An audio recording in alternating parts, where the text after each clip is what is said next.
Hey guys, welcome to the Tuesday live stream for the week of April 17th, 2023.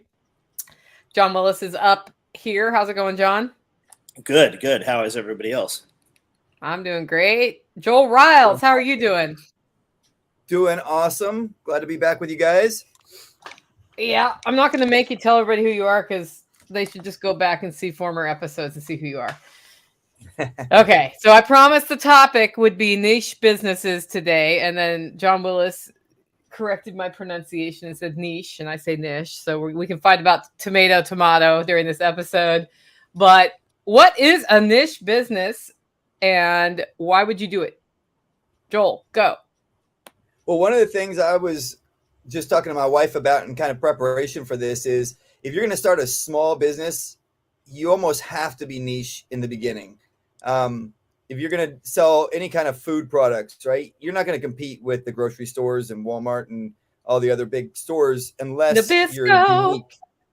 So you have to be different. You have to be unique. You have to do something that nobody else is doing or not very many people are doing, and then make your version have something that stands out from everybody else so that people that associate with you and connect with you really want to do business with you.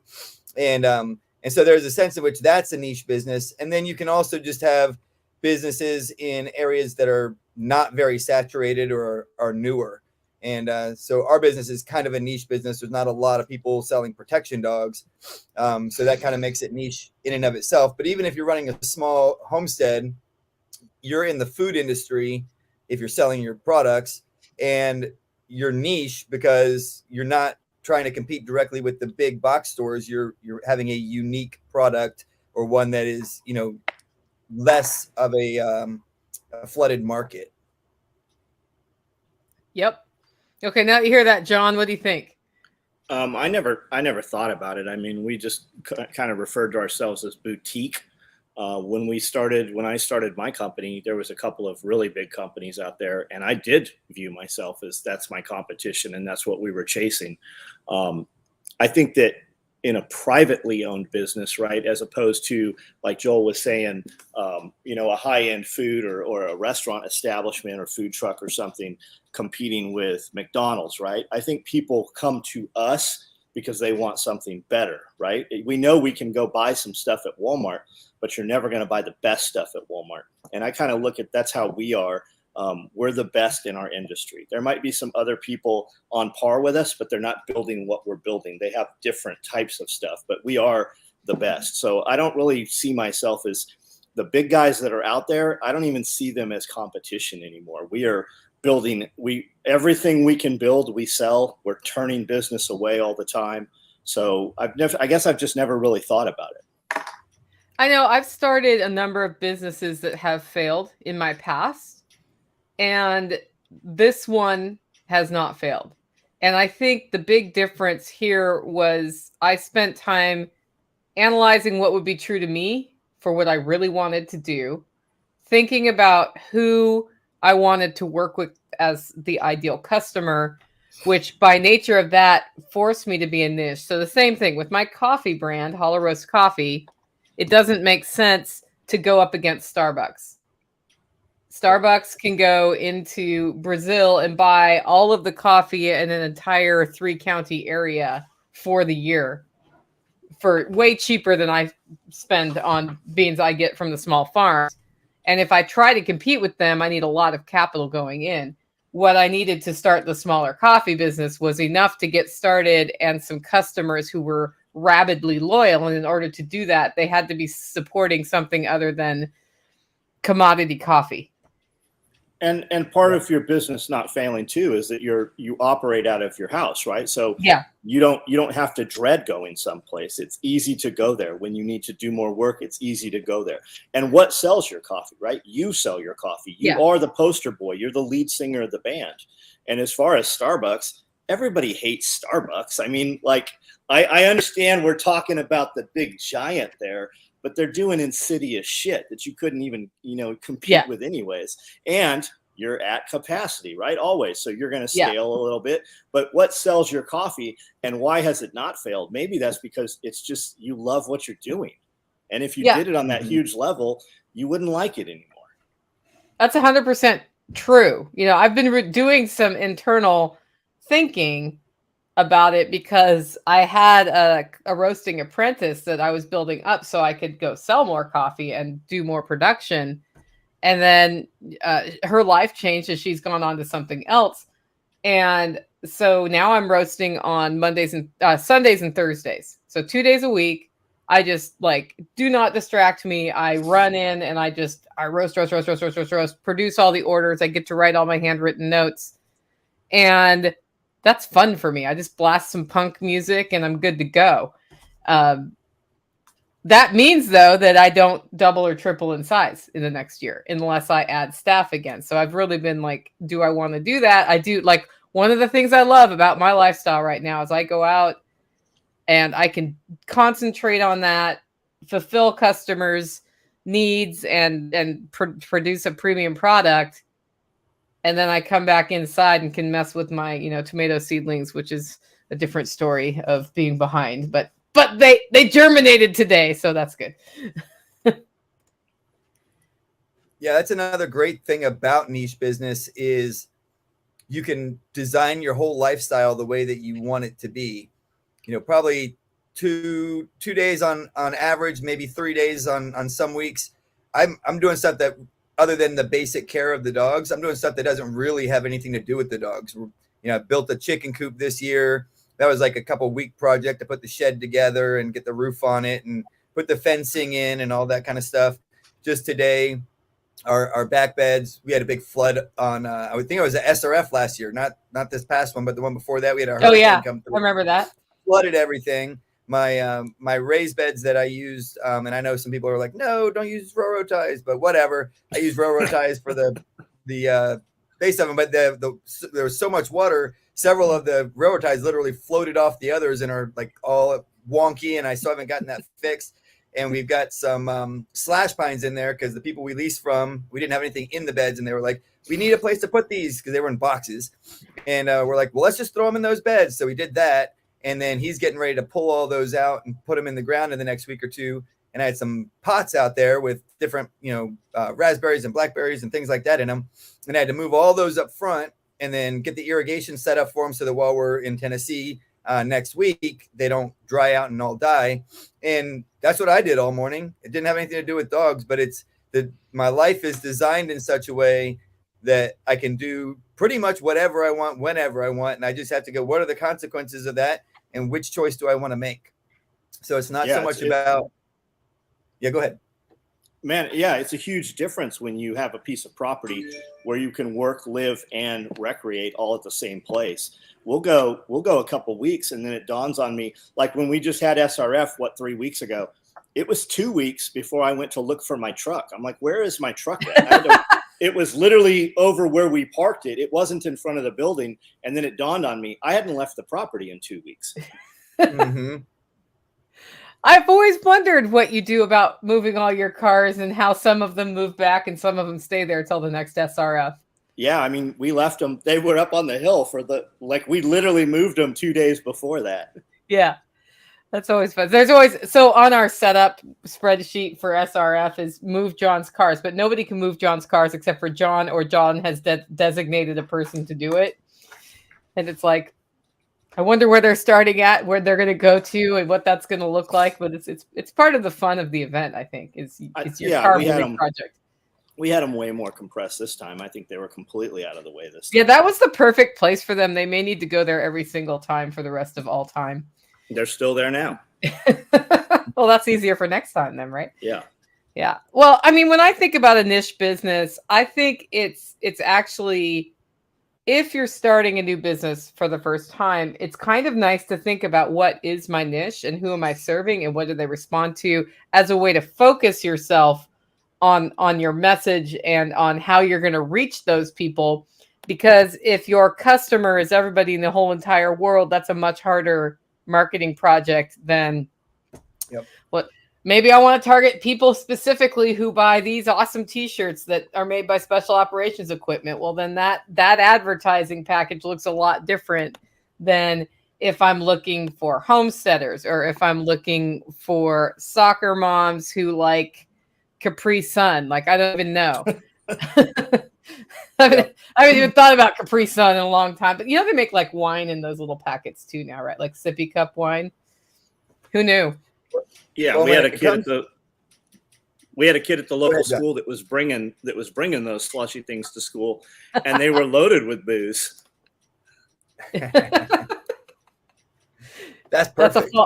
It's a fall over from the 90s, I think. Everybody went to school with those, and then they're like, well, I'm really comfortable with this packaging, so we'll just orient it on alcohol now. Yeah, I saw some of those the other day at the liquor store. They had they were like, you put them in the freezer and freeze them, and they're alcoholic though. Yep, yeah, that's what he had. They're getting really creative. Now there's probably all these letters at schools going out warning teachers about like there's this new thing. Well, you've seen all those new they have like these little things you can slide your cans into now, like koozies. Yeah. But they have like, Coke or Dr. Pepper or whatever, little variations of those, but they're designed to slide a beer can down inside of, and then you put the top on it and it looks like you're drinking Coke when really you have, whatever brand of beer you want. The market solves problems I didn't even know existed. But I totally see which problem that is solving. Yep.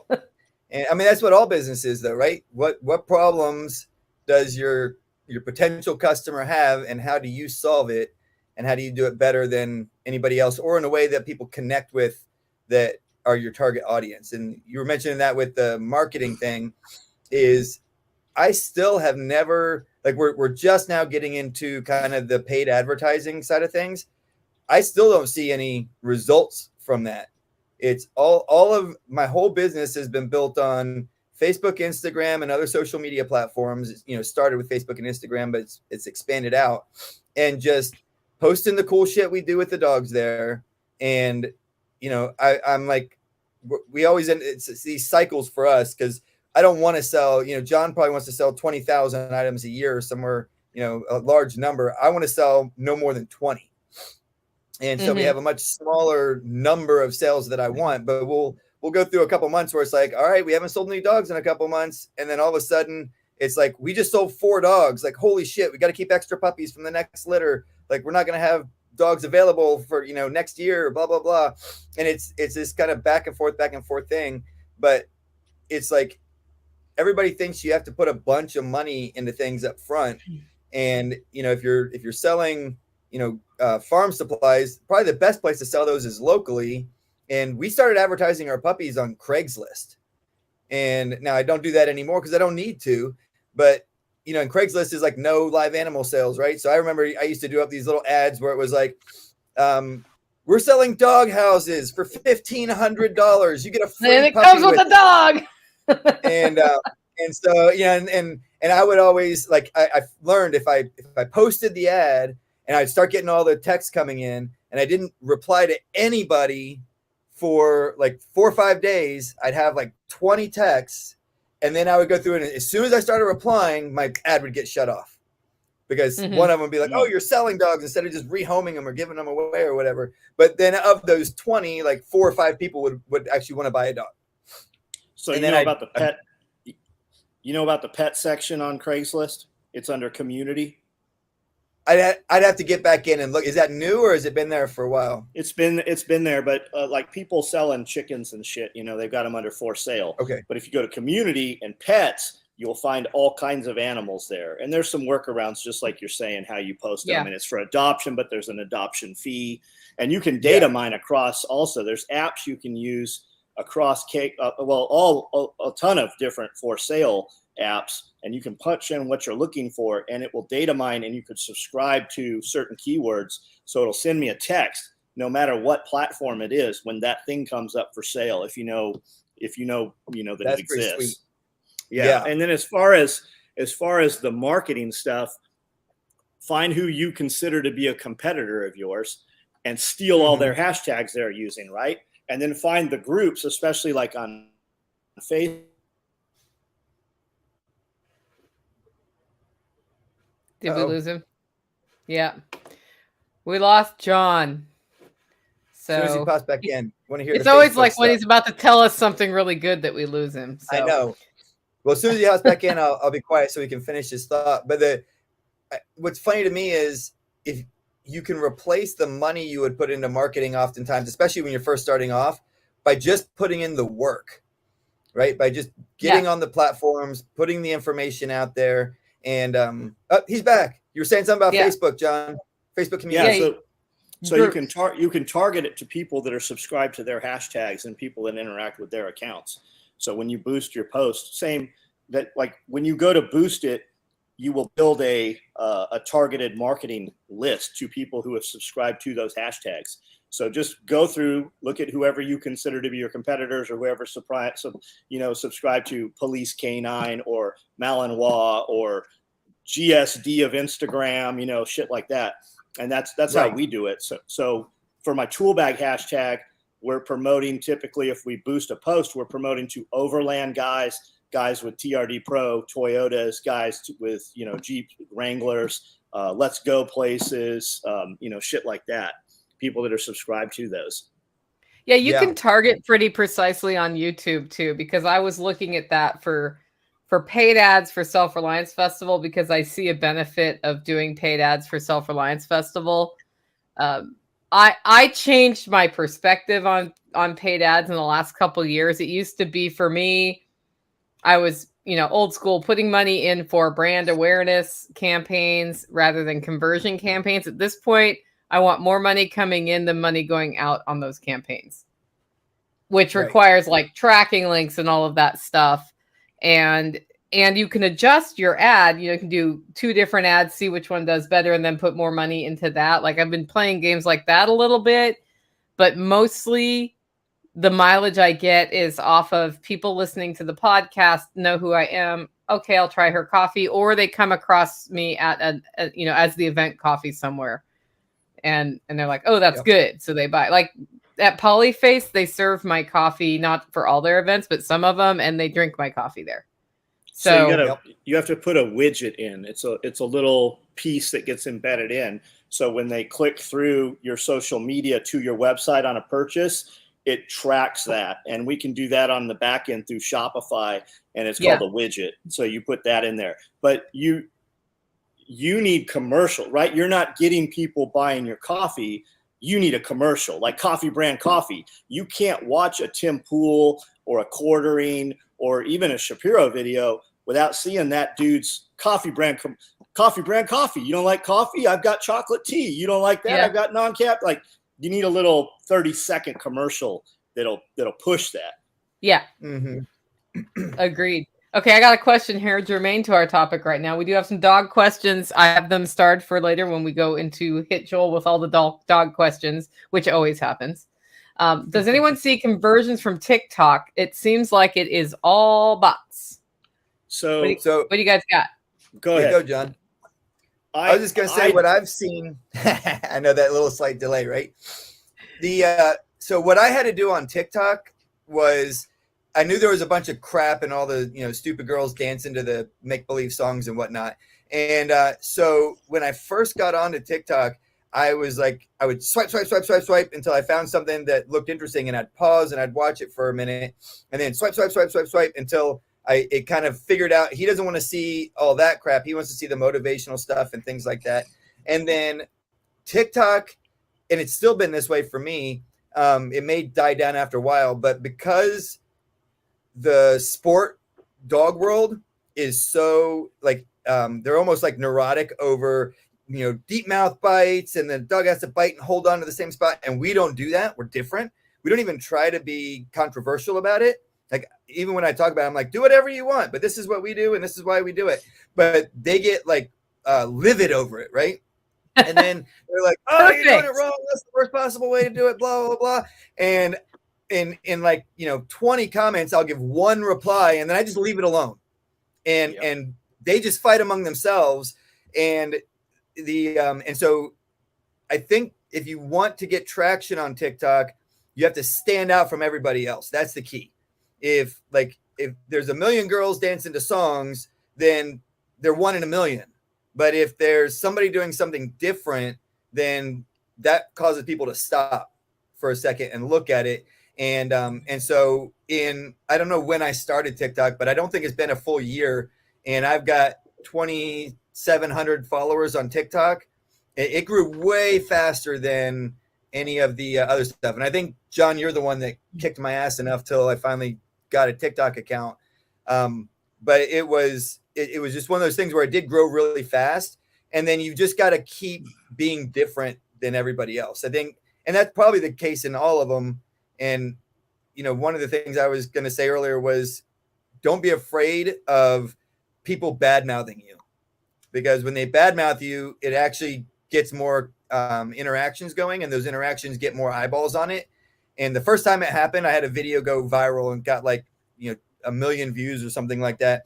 But it was probably 60 to 70% of the comments were negative.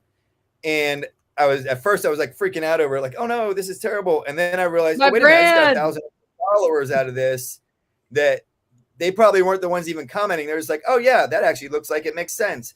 And then they start following you. And so the what seems like you've mentioned it before, John, with the controversies and the negative stuff and everything, I don't go looking for it, but when it happens, I just embrace it. Yeah, you don't have 6,000 puppies for sale. You only need the one guy that shows up that's going to buy, right? And he might find it from that. We have a Pulling the Thread podcast TikTok. It's only a couple months old. The very first video we posted went viral. And by the time I saw it the next morning, maybe 10 hours later, I didn't even know the channel had been made. And we had over 3 million views and 3,000 comments. There's over 20,000 comments there now. And that's exactly what it is. It's people showing up that it has somehow harmed them, or, they're just sensitive to it. So what it is it's a 10-second clip of a 3-hour podcast, but Austin takes the most shocking piece out there. And then some guys come in and we convert, we're able to grab them. I only need one guy per thread, right? I don't need all of those guys to like us. I just need the one guy. And the way I look at it is, for every dude commenting, there's 1,000 sets of eyeballs. I only need 10% of those eyeballs. That's my conversion rate on my website. For everybody that clicks, we have a 10% conversion rate, which is unheard of. You don't see anywhere near a 10% conversion rate on a website typically. So I just need sheer volume, and I need 10%. Yeah. Yep. Well, and I think that's important to know. I used to do the same thing when negative stuff came out about me, is freak out. And then I was like, there's nothing I can do to stop it. Yeah. Joe Rogan tells you, don't even look in the comments, let them go, because you'll have the people that truly know you, and you'll have the others, and they will handle it. They will moderate that on their own. I just need that motion to go. If you really want to know how to grow TikTok, you guys have access to Tennessee, Texas Shiner. He started a TikTok way after we did, and his is enormous. Guys are hitting him up constantly to send him product to review, constantly. And all he does some moonshine fuel stuff, and he does some freeze drying and a little bit of homesteading. And that's what his whole channel, and it's not produced, it's not scripted, it's not choreographed, and it through the roof, organic reach. Yep. Well, and he posts consistently. Exactly. Yeah. The one thing I did learn too, and I probably should have done this way back with the TikTok or Instagram and Facebook as well. So when I first started those, I've got a three prongs of my business. We have Fortress Canine, which sells the trained protection dogs. We have Fortress Canine Puppies, which is a separate account. And then we have Canine Academy, which is the dog training. And so on Instagram and Facebook, there's the 3 separate pages, which on those platforms particularly, it probably helps to have those separated out. But all the rest of them, I was like, I don't have freaking time to deal with 3 separate accounts on every different platform. So I just did Fortress Canine across the board. And then when I do my puppy posts on Instagram, I just put it onto my Fortress Canine TikTok account, and I do it that way across the board. So I'm getting 3 posts a day on TikTok. Plus I almost always do a motivational in the evening. So there's 3 to 4 posts going up each day. And the ones that I get the most hits on, like you were saying, John, as far as people sending stuff, people aren't necessarily sending me things to evaluate, but I get the canine helmets, like we had at your place, the first one. And I do a review on them. This is the thing I like about it. This is the stuff I don't like. Here's some problems I see with it. Here's us using it. And, oh, look, this part failed. And I just go, I buy those myself just because I'm always interested in developing more of the tactical stuff with the dogs. And those videos, I think I've got, like, it's not 3 million, but I got like 450,000 views on the helmet video. Man. Yeah. And that's probably, that by itself probably drove half the growth in the channel. And then we're developing a ear connection that has active hearing protection on it. And every time I post one of those videos, and we show, because we're developing it, so we're testing it, and it's like, look, it broke. Here's where it broke. Here's why it didn't work. Okay, we're going to fix this problem. We're going to print another design, and we'll let you know how that one works out. And so doing those things where you start doing product reviews, people are really interested in that. Even if you have to buy them up front, just don't go broke doing it. So Instagram, like, you'll be scrolling through Instagram and it's like, hey, we just made this video for you, post it. If you've seen our reels to music, a lot of times you'll see Joel in there. That's because those videos perform. When those dogs smash that dude, people like that shit, and Instagram knows that those get the interactions. That's why you always see Joel in one of my videos of just all the shit that has happened in the last couple of weeks because of those dogs. I don't have a dog like that, but I watch those videos when dudes are getting smashed. I'm like, ooh. And I don't have a bunch of cat. Well, I guess I do have a bunch of cats, but I always watch. I get stuck on cat videos too. As far as a guy showed up in my feed the other night, couple weeks ago, had these badass metal rocket mass cook stoves, right? You just put twigs in and flames come out the top. And I hit him up and I said, hey man, what's your address? I really like your content. I said, I really like your content. And he said, thanks, man. I've been looking at your stuff. Looks like we have some of the same interests. I'm like, give me your address. And I said, hey, I want to buy one of your stoves. So I ended up buying a stove. It's not here yet, but it will be. And we'll do reviews on that shit. But I reshared one of his things. I'm like, hey, tell him SOE sent you. And the next morning, like 100 people had jumped on there. You'll get people's attention that way, right? And then you can do cross business. And as far as, like, if we get a product that's awesome, we always tell, like, every day somebody asks me, hey, what pants are you wearing? What are those pants? I want to get some for my husband. What are the shorts you wear? What's the knife? Like, every day. So you have value if you have eyeballs. As far as the, I assume it's a lady with the art page, art by Lee Murphy. You should check out my friend Justin Souter's art and see how he's curating his Instagram, because he does art all over all the time, full time. He's an artist and sells his paintings, sell by the inch. He has paintings in Rolex's headquarters, all kinds of watch companies and stuff. And then my friend Dean, Artwork by Dino, you should check out how he's doing his social media also, because a lot of their work comes from their social media pages. Yep. I'm putting a link in right now, so you guys keep talking. Yep. I was trying to get the link to that's the right one, right? I have no idea, but Justin Souders. Yeah.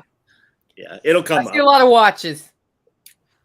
Yeah, they seek him out for that. He doesn't just do watches, but the watch companies are multi-million-dollar companies. So you see those watches in the head. He's in all the magazines.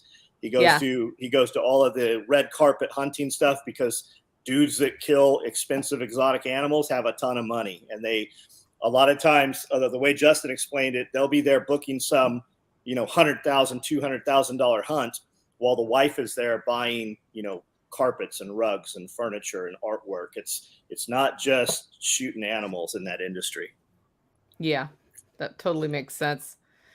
You guys didn't know where we go with the niche topic today. What were you going to say, Joel? I saw your comment you just popped up there about asking him what underwear he wears. I was like, yeah, I get that question all the time too. My wife got me a subscription to Shinesty. It's pretty awesome. Yeah, it's Wendy right there. Yeah, she's always sitting here reviewing and commenting for me on the other side. That makes sense. Cool. Okay. Anything you guys want to say before I start with some dog questions? Joel, those red carpet hunting shows, if you you wouldn't be able to get into them, but if you got with somebody there and brought a couple dogs in and got a corner of somebody's booth, it'll take you 10 years to get a booth there right now. But if you could make friends with somebody there, those are premier customers. Okay, I will look into And that. there is a lot of money that changes hands at those things. Yeah, and John, I have met Lee here from Art by Lee. I hope at some point she's able to get up to one of our things and you can meet her, Awesome. because she's awesome. Awesome.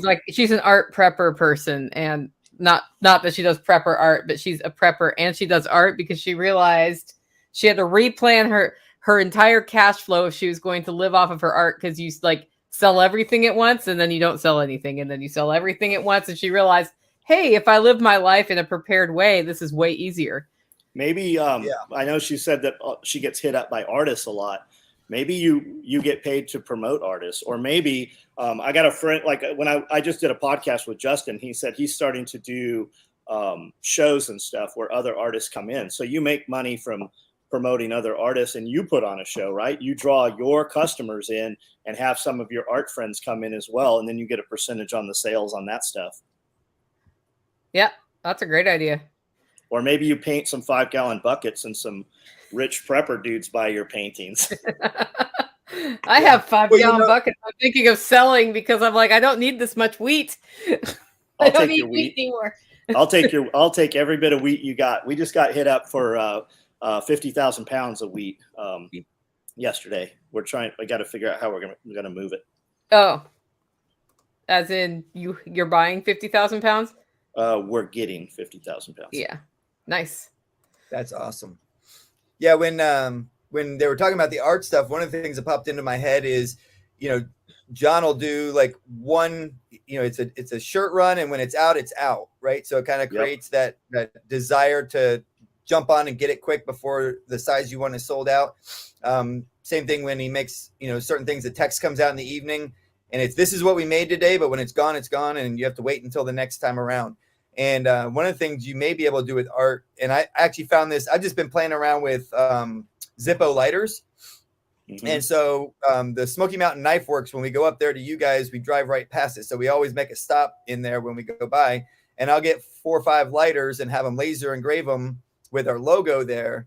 And I put those up, like I do them.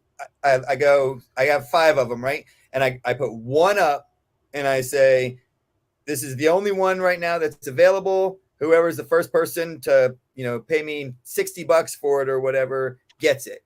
And guys that are into Zippo lighters, like I almost always sell those within 10 or 12 hours of making the post. And so one of the ways you may be able to apply that in the art world is, rather than putting all of your art up for sale, you have 5, 6, 8 paintings or whatever, and then you go, this one is available now, and it's the only one that I'm going to have available for the next week or the next month or whatever. And you start, depending on the demand that there is for that particular art, you limit the availability of it and increase the demand that people have for it. Yep, scarcity. I mean, scarcity does sell. Well, if I can sell 100, we're only building 75. Yeah. Yep. Because if people know they can come here at any time, there's no urgency to it. That's why we jump around. Sometimes it's bags, sometimes it's rigs, sometimes it's slings. We have the staples that we always have, because people, when they buy a $250 chest rig, they'll put a $75 sling on there. But you just have to manipulate the market. Everybody does it. I just tell you what we do. Yeah, I think I like that you tell. I was thinking about that the other day. So John has lots of really cool secrets to building a successful business, and none of them are secret. He just says, this is what I'm doing. And people don't believe it's that simple because he's being so open about it.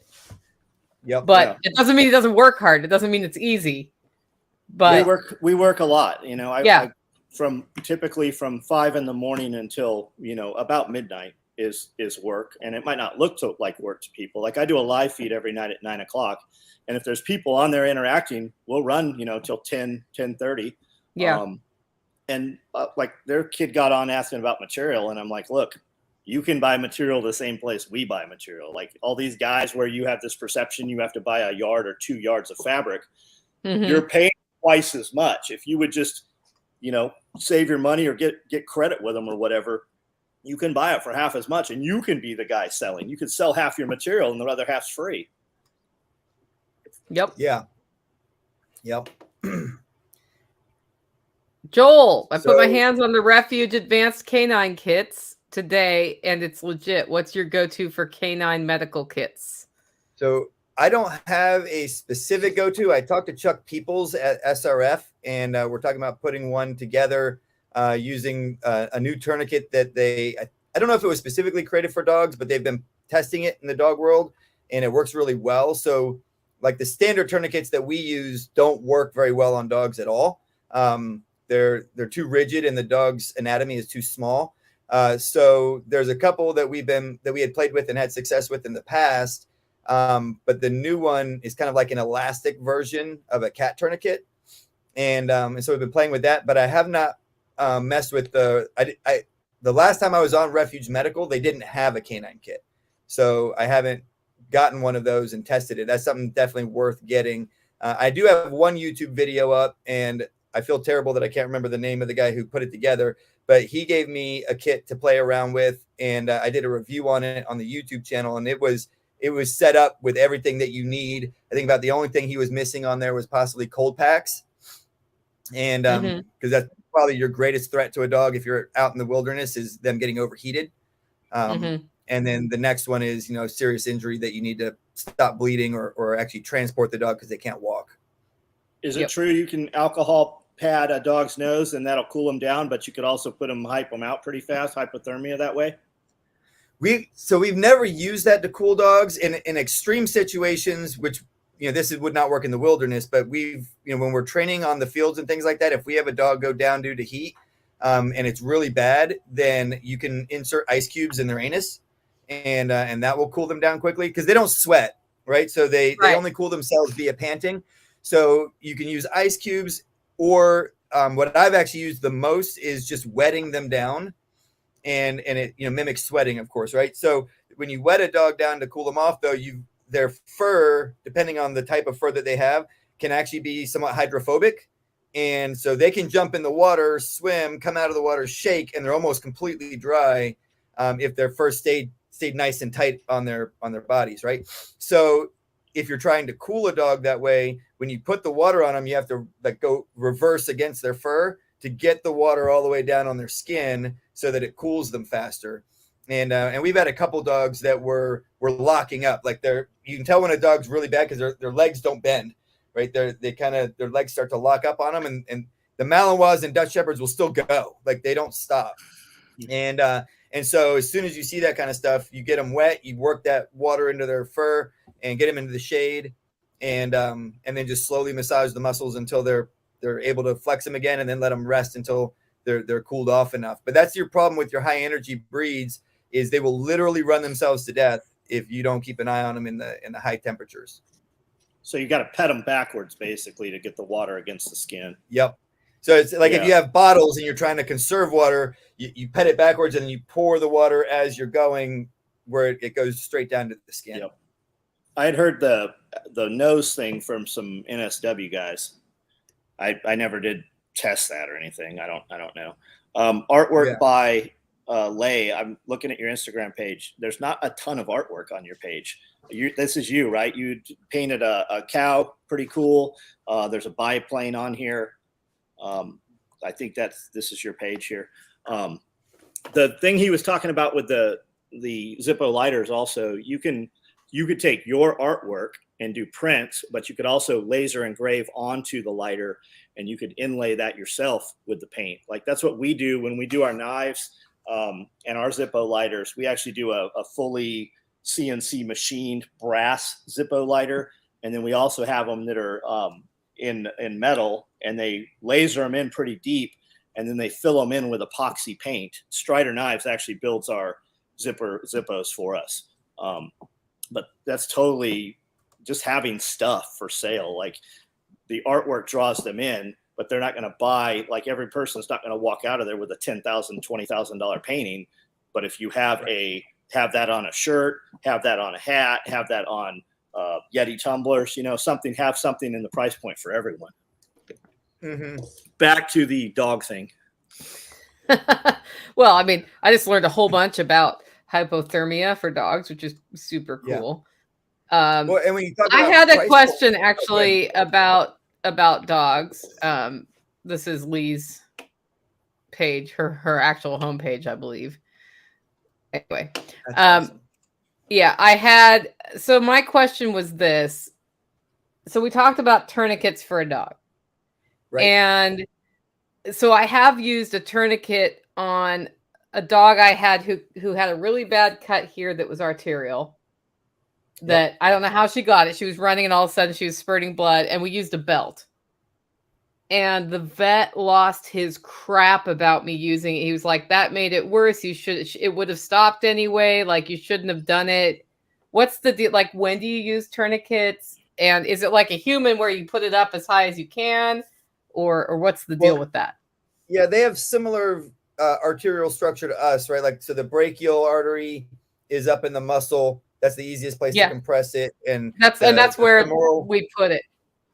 Yeah, and in general, though, when it comes to bleeding, and so I'm not a medic, right? But I've done a lot of trauma care stuff in the military before we would deploy. We'd go through these big courses and stuff like that. So I'm talking on if there's a true medic or doctor, they might be like, no, that's wrong. But as far as I understand it, is if you can stop the bleeding with pressure and elevation, that's ideal, right? Yeah. So you put pressure on it and you get it above their heart. Now, to keep a dog in a position with a leg, whether it's front or back legs, where you basically have to have them upside down to do that. A lot of dogs will fight and resist and stuff like that. Yeah. Sometimes just pressure will work. We had a puppy get an arterial bleed from another dog that we put down after it attacked our puppies, because we don't keep dogs that attack puppies. And and it was not the carotid, but it was another artery up in the neck area. Oh. And they just used pressure with like a towel and took the pup in, and then we're able to do like one little stitch on the artery to seal it up, and it recovered and was fine. So the real key is, if you can't stop the bleeding with pressure, then a tourniquet is the next solution. The problem is, like, if humans lose, what is it, two pints or 2 quarts, something like that, of blood, you lose consciousness. Well, dogs are like 1/4 our size, so they can only lose 1/4 of that amount of blood before it's a real problem for them. So I'd rather have, like, it sounds like the vet, medical industry in general, until very recently, was highly opposed to tourniquets. Like, when we were kids, I remember growing up, and it was like, never use a tourniquet no matter what. And then, in the last 5 years I was in the Army, it was like tourniquet everything. And because it on the battlefield or in a situation where you have a very limited time frame to react to something, it's better to stop it, and it might not be ideal, than to have them bleed out. And so you just jump right to the thing that is going to work, and you don't have to worry about the rest of the stuff. The other nice thing about a tourniquet, if you don't have access to a vet, is when it stops the bleeding, you can clean the spot up where it was bleeding, and it stays clean. And then you can actually see what you're actually dealing with. And so you may put a tourniquet on, clean the area, and go, oh, that's not nearly as bad as I thought.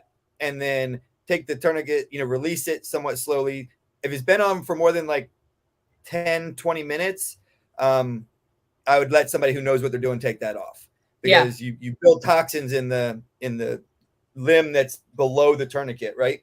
And you don't want to release those back into your system too quickly. They can do it up to 4, and I've heard even longer now. 4 hours was what we were being told in the Army, and somebody recently told me it's up to like 10, 12 hours. They can still save the limbs. But there's a method to that, and I'm sure there's IV antibiotics and all kinds of stuff that they use to keep all that stuff from causing septic shock in your body. But if I wasn't sure, I would tourniquet it and get them to someplace as quickly as possible. If you can stop it with pressure and you're confident that you stopped it, then, well, that's all you need, and then get them to someplace. If you're in the wilderness and you have to put your dog on your backpack or on your shoulders and carry it out, well, I can't hold pressure depending on where the injury is and carry this dog, so I need something else that's going to hold pressure for me. And that's another thing you can do with, especially the tourniquets that they have for the dogs, is they're essentially like a pressure bandage. They're not like the same, they don't create the same pressure that the tourniquets for humans do. And so you can put a bandage on the spot where it's bleeding, and then essentially hold it in place with the tourniquet or an ace bandage or something like that. And you don't go to the full pressure, but it helps with the clotting and everything else. And then you can just check it periodically to make sure they're not continuing to bleed, that it actually has clotted. And and then of course, if you have any kind of bandage on a wound that has clotted, if you remove that bandage or it shifts around or anything like that, you're basically ripping that scab off and restarting the bleeding again. So once you get it where it has clotted, you want to keep it in position somehow. And every situation is different, just like in a fight. So you've got to figure that out on your own. But the I wouldn't hesitate to use it if I had access to something quickly. I wouldn't hesitate to use it if I thought that I'm not able to control this bleeding. But if you can control the bleeding without it, then and you're confident in that, then you're probably better off doing that. But I'd rather save a dog's life than think I have it. That's another thing they teach you when you're doing tourniquets is, when you're training on a tourniquet, a lot of times you're clean. You're not actually bleeding, right? Yeah. When you're wearing an outfit and your outfit is blood soaked, when you put the tourniquet on, you can't tell if the bleeding has stopped. And so that's why when you're applying tourniquets to a person, they go one extra crank more than you thought you needed to, so that you are certain that the bleeding has actually stopped. My wife yelled at me when I did that in our training, by the way. She's like, "Stop, that's too much." I'm like, "They get an extra crank." And she's over here shaking her head at me right now. Did you do the refuge? Did you do the refuge class we had here? Did you take the refuge medical tourniquet class here? I didn't do it there, but it was Refuge Medical that did the course that I did. Cool. Yeah, I was down here in guys, there are so many tourniquet classes out there. There's no reason not to have one at this point. It's a half a day of your time, and you can see Bear and his guys put tourniquets on and walk around for 30 minutes, even an hour on video before they release them. And they do self-aid, and it's different putting it on somebody else as opposed to yourself. But there's so many guys, and they will come to you. Like, you get 5-6 of your friends together, people will come and do a tourniquet class. And then as far as the don't ever put a tourniquet on, nerve damage, you'll lose the limb. They put tourniquets on for hours during surgeries. They always have. Like, they use them in operating theaters. It's just something that's been passed down over time, and that's all changed. All that shit, that's all out the window now. They got garments that have tourniquets built into them, because when guys were getting hit, especially doing vehicle operations alongside roadways when they were getting blown up, that was what was happening, was limbs, right? So Blackhawk came out with clothing that had tourniquets in place in them. Like, everybody's got tourniquets. Even your typical street cops now have a tourniquet on their belt now. Yep. Well, that's super helpful for me from the dog standpoint, because here's the scene that went down. Walk, bad cut right in front of the house where Vet Tech lives. Vet Tech comes out, decides a tourniquet's necessary, and we have to drive 45 minutes. So, like, when is that ever going to happen to me again? It's going to be me. Yeah. So, yeah. Well, that's just. And the other thing to remember whenever whether it's a dog or a person, if there's a serious injury, you put pressure on that spot and then check the rest of the body immediately. You don't go, "Oh, they're bleeding from the arm, I should tourniquet this arm." You go, "They're bleeding from the arm, drop a knee up in their armpit. It hurts like hell, but it stops the bleeding." And check everywhere else to make sure they're not bleeding somewhere else faster.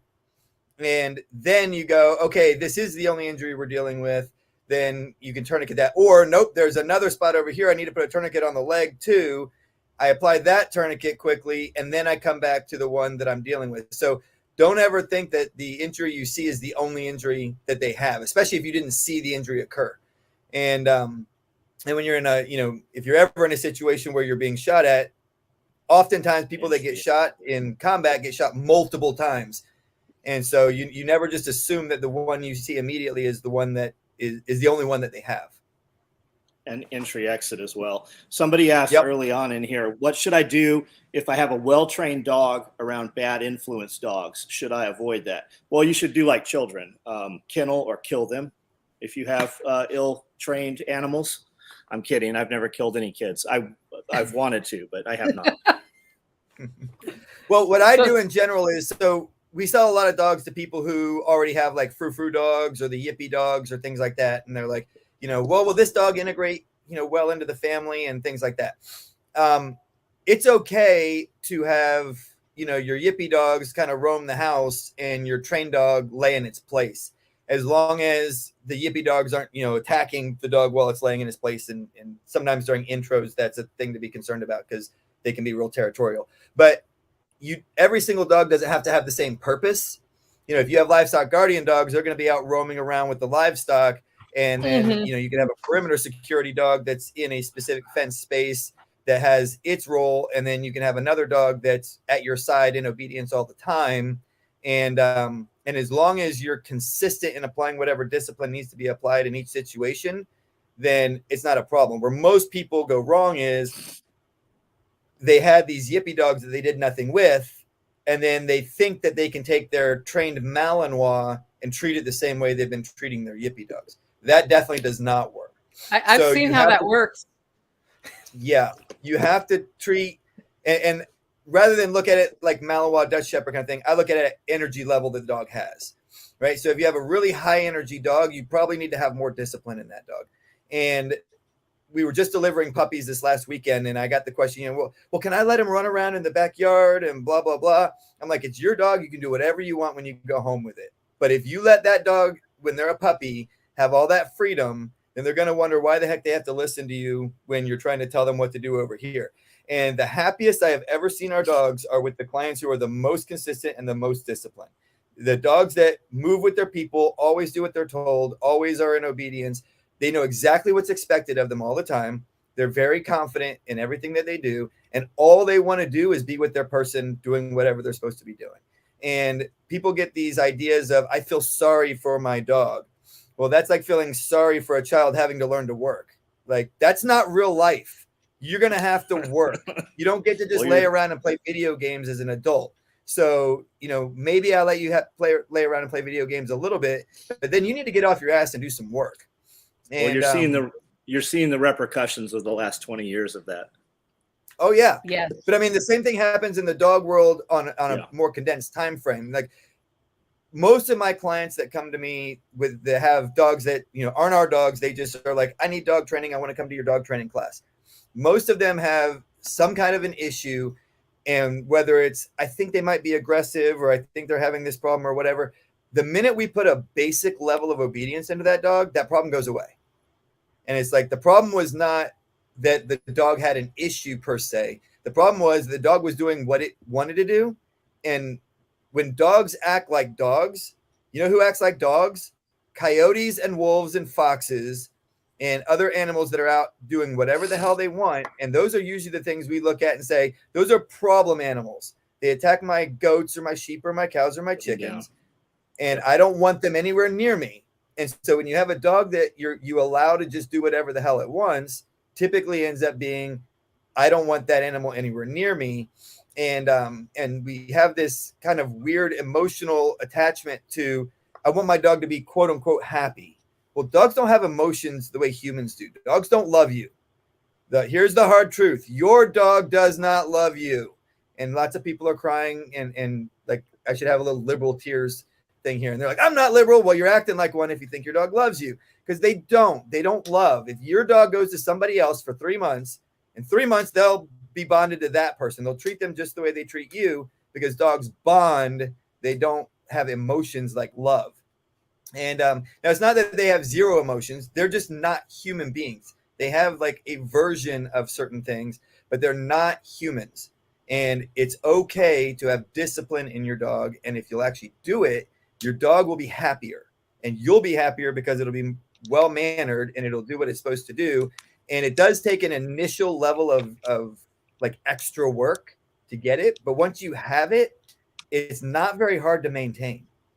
It's pretty easy to maintain once you have it. So, when people want to buy dogs and they're kind of asking, should I get a puppy and then do the training, or should I get a trained dog? I go, well, do you have more money or more time? Because if you have more time than money, then you can get a puppy and put the time into it. If you have more money than you have time, then you can pay me to put the time into it, and then I'll give it to you finished, and then you just have to maintain it. How many times a week do you like to take your dogs to the dog park? Never, ever do I take dogs. Well, hey, let me make one exception to that. Sometimes when I'm traveling if I have no other choice, I'll go to a dog park, but only when no one else is there. And the minute anyone else shows up, I pack up and leave. Expand on that. Why is that? Okay, so if you're going to have a quote unquote problem with your dog having aggression issues or having fear issues of other dogs, it's almost always with another negative reaction that two dogs had together. And the dog parks are like a breeding ground for this. So it can happen other places, of course. You could be walking down the sidewalk and another person's walking with their dog and they have a bad interaction. But if you go to a dog park, you have a bunch of dogs running loose and you have two dogs that are even semi-dominant, right? They're just going to try and figure out which one of us is in charge here. They get in a fight. The dog is going to start thinking one of two things. Either it thinks, like I did when I had my first fight, right? My mom said, never throw the first punch. And that worked great until my first fight. And I got punched in the face. And I realized I'm never not throwing the first punch again. If I will try and avoid a fight, but if there's going to be a fight, I'm throwing the first punch. So the dogs either go, I'm fucking throwing the first punch. And any dog they see that has any kind of posturing to it at all, they just go, bam, I'm hitting first. And then you have a quote unquote aggression problem, right? Or they go, holy crap, any dog out here could attack me at any time. And then they get all skittish anytime they see another dog because that dog might attack me. And then on top of that, the worst diseases dogs can get are almost all fecal to oral transmitted. So a dog poops, another dog comes and smells it, and they don't even have to touch it, right? Because the bacteria and everything is there. They just get close enough and sniff it. They sniff in something like parvo, and now it's like Ebola for dogs. Now your middle-aged dogs are probably okay getting it. Your older dogs and your puppies that get it, it's like a 99% death sentence for them. And all because you were trying to be nice and take your dogs to a dog park. If you want your dogs to run free, fence in an area and let them run free there. But then just understand lack of discipline is lack of discipline. Yeah. And parvo lives in the soil for like a decade or more. It's like anthrax. Yeah, if you get parvo on ground, so the old farmers, the way they got rid of parvo was they poured diesel fuel all over the ground and lit it on fire. Mm-hmm. And that works, but I don't necessarily recommend contaminating a space with diesel fuel on the ground. We have had situations where we've done like high concentrated bleach sprays and like the pump up sprayers, and we just go around and just make the soil wet in all the areas with a high concentrated bleach. But again, that's not necessarily good for your plant life. And parvo just sucks. If puppies get parvo, the chances that they live through it are really low. Yes. Thank you for the super sticker, K-Bunk, whichever channel that was on. We are actually streaming to all three of our channels right now, Joel. I didn't even ask your permission. I just added it to your channel. I hope that's I saw it in the link and I was like, great. It's like, he's not going to say no. It's a waste of time to ask. So exactly. It's implied when he came on. Yeah, exactly. Thoughts on dogs getting too old for service? So I assume this is a service animal, which could be your defense dog, your seeing eye dog, whatever.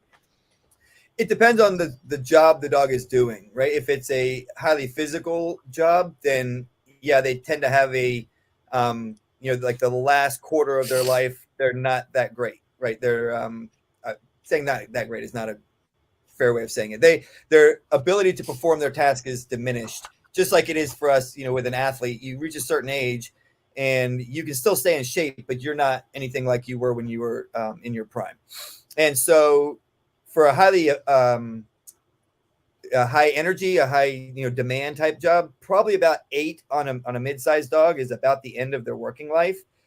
For protection dogs, if they're like in the house, they'll protect up till 10, 11 years old. But I always tell my clients, if they protect you at that age, that's probably the last thing they do, right? That exertion that they give out is probably what will kill them. And within a week or a month of them doing that, they're probably like, that was the last thing I had to give, I'm done.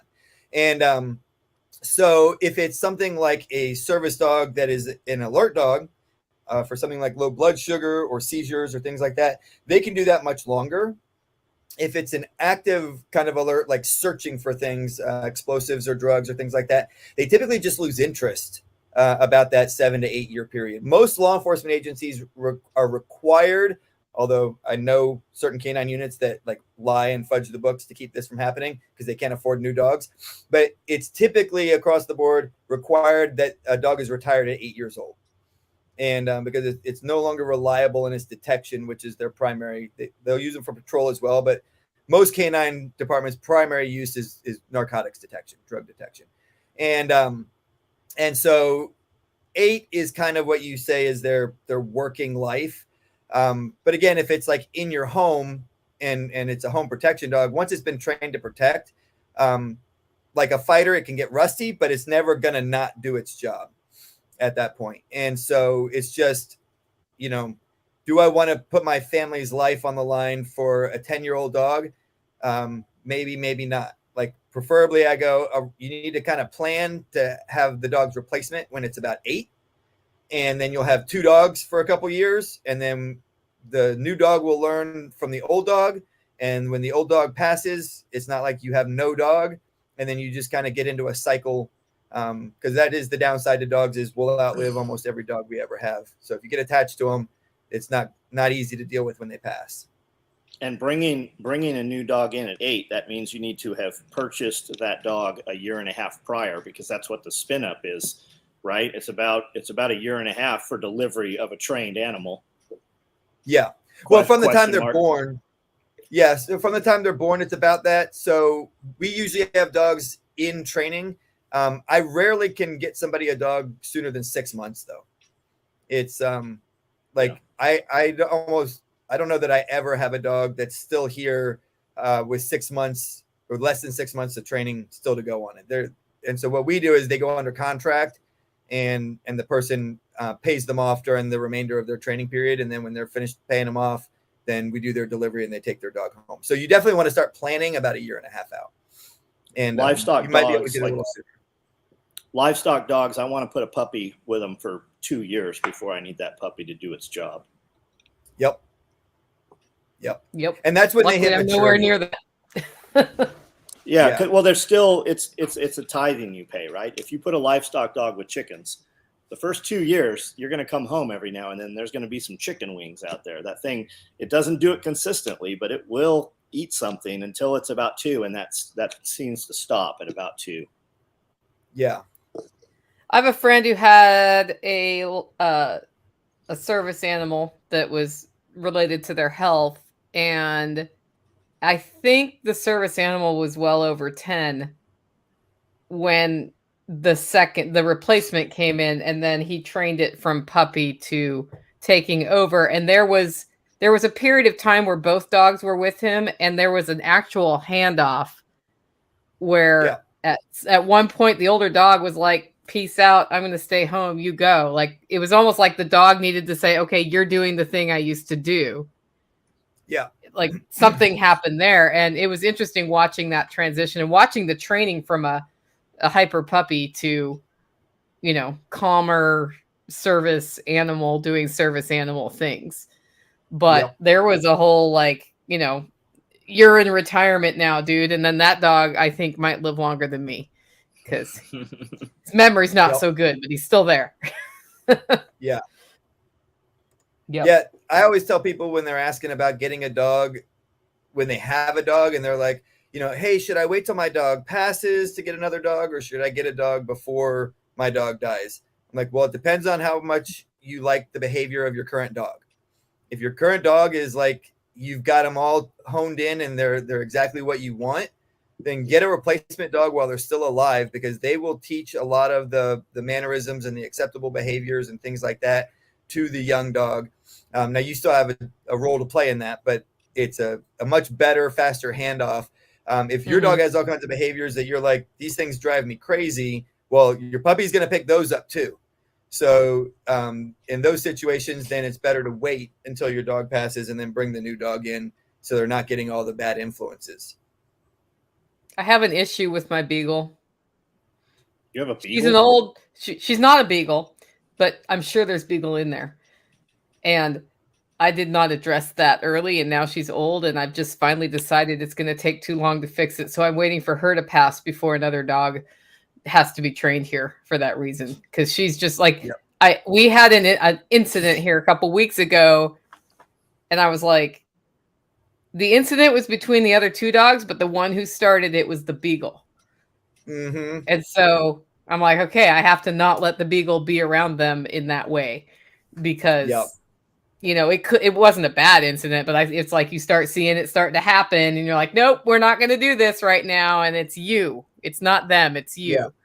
So, yeah. Dogs will definitely feed energy into other dogs. And a lot of times the dog that kind of instigated a thing isn't the dog that's directly involved in the thing. Yeah. Yeah. They can kind of be like the little guy with the 3 or 4 big buddies in the bar, and he like pokes until That's one of his buddies 100% what happens. trying to help him, and then he just bows out of the way and watches the fight happen. Yeah. Yeah. Andy says, I've trained young potential hound dogs largely with old good hound dogs. Yeah, my best dog was Sage, but she's no longer with us. And I spent 2 years twice a day training with her. My mom thought I was the meanest jerk in the world. Like, there was a point where if you're in the house, you're on the bed.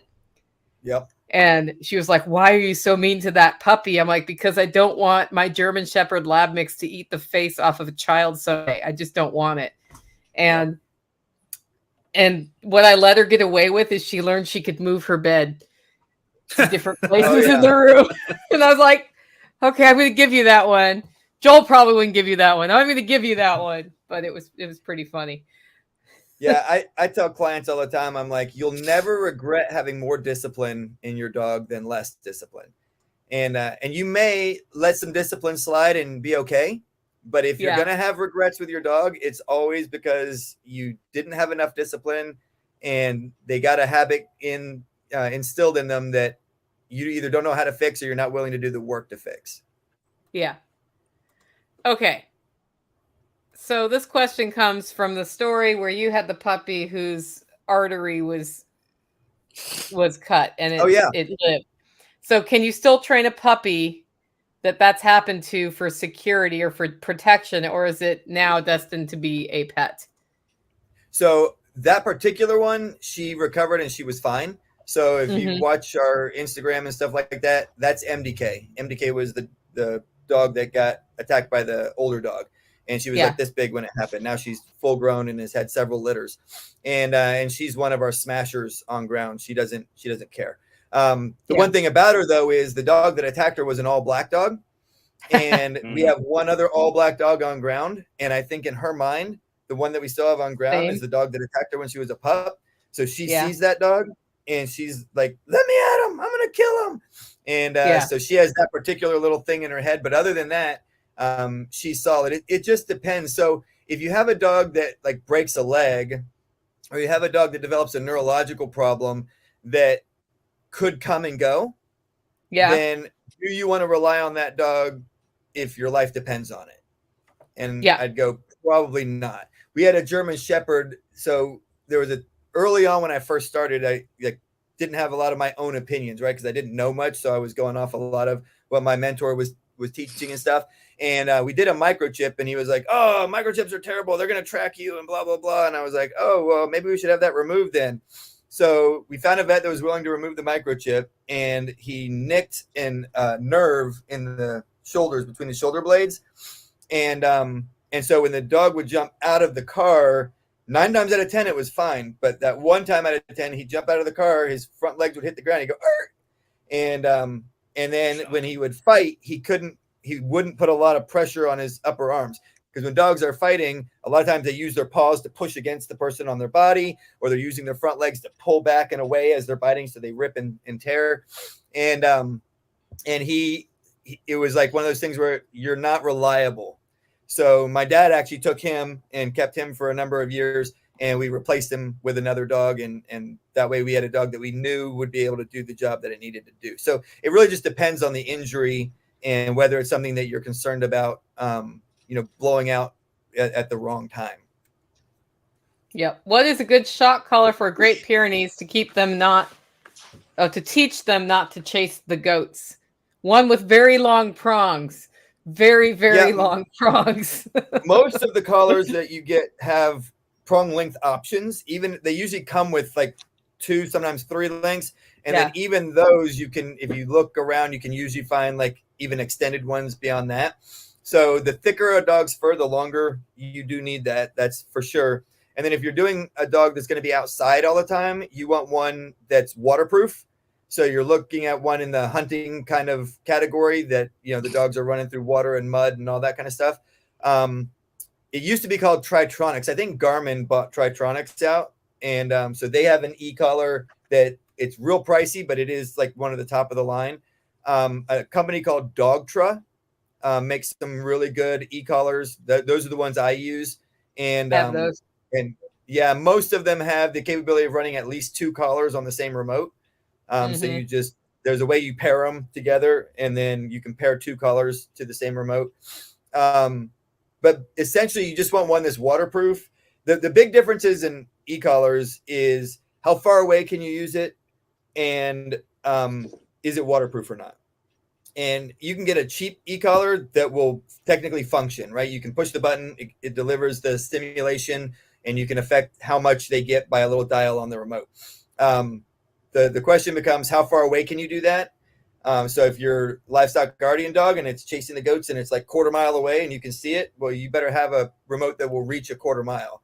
And then if it's going to be getting wet and muddy and things like that, then you want to make sure you have one that it's not going to, the electronics don't get messed up when that happens. Yep. Yeah, is this it?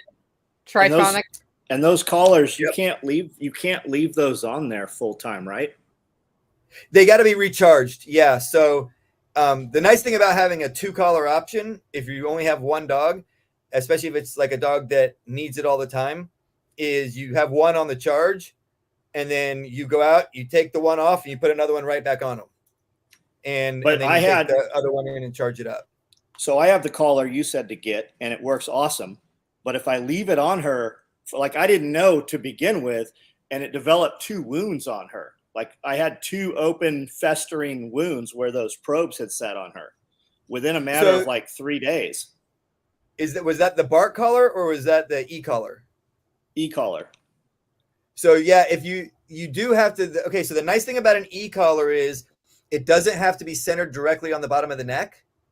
So with a bark collar, it has to be centered, the ones that detect vibration have to be centered on the vocal cords, so that when the vibration occurs, it triggers the collar to do its job. With an e-collar, what I'll do is every time I pet the dog, I just shift it a couple inches. And so you shift it all around their neck. And then that way they're not sitting, because the e-collar has to be tight enough, which is where some people don't like them. They have to be tight enough that the probes stay in contact with the fur. So when I shift, I'll shift it around, and then I kind of go forward and back. And I'm usually just petting on the dog while I'm doing this, right? So they think it's just fun. They're like, oh, yeah, you're petting me. And I grab it and I shift it, and then I go up and down the fur for a second, so it works those prongs through the fur, because the fur will insulate the probes from their skin, and the probes actually have to be close enough to the skin that the current goes through, right? And so I shift and then up and down just once or twice, rub them behind the ears and pet them. Good dog, and they go do their thing. And and then that way you don't get those hot spots. The bark collars, some dogs are really, really stubborn, and they will continue to bark through them, and they will burn them if they bark through the bark collars. Just that constant getting shocked will burn them, and then you have a gooey mess that you got to put medicine on for a couple of days. They heal quick, but it just depends on how really stubborn and hard-headed your dog is. So she was going out, the big puppy was going out there, and she'll knock that damn male sheep over and pull his hair out. And his just dumb, and he won't fight back, right? So, and there's no rhyme or reason. Somebody will come in and like, Hera's got the sheep knocked over again. So I put the collar on her. I wait for her to do it. I zap her, and then she won't do it. You won't see it happen for days. And then inevitably it'll happen again. Well, I haven't had the collar on her for probably 6 months now. And she has just stopped doing it. Every now and then you'll see if something runs, she'll chase, but she doesn't. I haven't seen them knock them over in a while, but she would, man. You'd go out there and she's standing on that male sheep out there, and she's just pulling his hair out a little at a time. Yeah. And the young dogs get weird little things, like they'll find a frog one day, and then they want to find every frog there is, or they'll I got a Malinois that I got as a 1.5-year-old Malinois for our breeding program, and he had 0 training. And the people that had him before, he was just loose in their yard. And for whatever reason, he digs up rocks, like big ones, and carries them around in his mouth. He doesn't chew on them. He just carries them around. And he's got a collection of them. There's like 8 or so rocks out there. And so he just got it in his head that rocks were his thing. And I'm like, he's here to breed. He gets loved on every day and he gets fed every day. So I'm like, it's just not worth putting the training into you. He's confined, so I don't have to worry about him messing with other dogs, and he's friendly, so I don't have to worry about those things. And I'm just like, all right, dude, like every couple of days we'll go and throw a couple of the rocks outside where he can't reach them anymore. And he starts digging for new ones. It's like he's got to have his 8 rocks or whatever that he can pick one to carry around. And then if he wants to bark at something, he'll set it down and bark, and then he picks his rock back up and carries it around. That's hilarious. What about prong collars? Like the pinching ones? Yeah, so they're called prong or pinch collars, and because when you use them, if you use them correctly, they pinch the dog's neck when you pop. But then you can also just guide with your hand, and there's no pinch, there's no correction at all.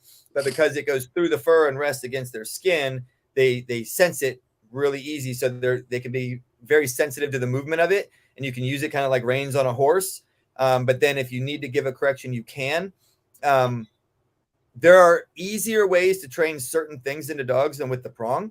I have found that when the dog is a finished product, if you took shortcuts, you usually regret it. So we do prong pretty much for everything that we do. And like I recommend e-collars for certain things for certain people, but if you know what problems to deal with early on, you don't ever even need to go to the e-collar. And so all of our training is prong collar training. And we use only the Herm Springer brand. They're the company that created the prong collar in the first place. And basically what happens with the prong collar is they cut a length of wire. It's probably 8 or 10 inches long when it's straight. And then they bend it into the shape of the prong, and then they snap together. The Herm Springer actually it's not like fully rounded. It's not like this polished rounded edge, but where they cut the wire, it's like squared off, right? So there's a little corner there. And Herm Springer actually runs a little, I don't know whether it's a file or what they do, but they round that corner off just a little bit. When you get the cheap China-made versions that are a little cheaper, and they're technically a prong collar, but they have sharper edges, and I just don't like those at all. My wife went and grabbed me one. So this is the newer version. It has and then you just press this button and it comes apart. And so you can see the way the links are designed there. And we put electrical tape on these end pieces because this little U section right here is always, this link is the first one to give out. So if you wrap tape on it, it won't come apart at that spot. And you just add these links in as needed to size it to the dog. And then when you put these on the animal and they're on their neck, and I recommend you do this, put it on your arm and then pop and feel what that feels like. And it's not like, oh my gosh, I'm going to collapse and fall on the ground. It was so painful. I can't survive anymore. It's uncomfortable when you pop hard, but then do like a light bump like this and realize there's zero pain to that at all, right? It's communication. I can feel the tension and the sensation, but there's zero pain there. So, sometimes puppies, when they're first wearing them, they'll dart all over the place and they keep running into the end of the lead every time they hit. And after like 5 or 6 of those, they're kind of like, like, I don't know what to do. It's like, calm down. You bring them in, pet them, calm them down. And they're like, okay, if I stay in this spot, that doesn't happen. But once you get them introduced and that initial like shock is over, then it's just communication. That's all it is with the dog. And I can do everything from just a very light direction to like a, hey, pay attention to me kind of a bump, like they're distracted by a squirrel or something, to you were aggressive and I can give you a serious hard correction, all by just how I manage the lead. And that's what I like about those over like an e-collar for just regular training, is you have to have a lot of finesse in dialing up and down and using the continuous versus the single touch and all that kind of stuff. There are guys that are really good at it, But if you're not good at it, it's very easy to make a dog like schizophrenic. And you'll see dogs that have been incorrectly e-collar trained, mostly on the police forces. And they're like, what the hell? Like, I'm going to get in trouble no matter what I do. And then the guys they're terrible about giving the correction when they need to. They either give it too early or too late. And the dog's like, I thought I did what I was supposed to, and I still got corrected. So you just have to be good with an e-collar if you're going to use it for obedience and stuff like that. If you're just wanting to stop a bad behavior, and you put it on them, leave it for a week or so that they forget they have it on. And then when they do the behavior you don't want, I go up to like 60 to 70% of max. And I just go, bam. And they're like, holy crap. I don't know what happened, but that bird just shocked me. Yeah, it's the electric chicken method. And that's what you need. Yeah. You need it to associate the shock with the behavior, not with you. You don't want the dog to know you're zapping. And you take a young dog that's never even been on a normal lead and put it on a lead, and you'll think the neighbors will think you're killing it. Oh, yeah. They yelp pretty good the first time you hit them with it. Even I think a lot of times when people ask about the prong collars, they're looking for the I don't agree with that. You see a lot of that on TikTok, the people against everything, whatever it is you're doing, there's somebody that disagrees with what you're doing. Yeah. Especially in raising dogs. Yeah. My biggest freakouts on Instagram is my puppy page. So when we have little puppies and we're training them, we start with the flat collars. But then as soon as they don't respond to like a bump on a flat collar, you get a prong.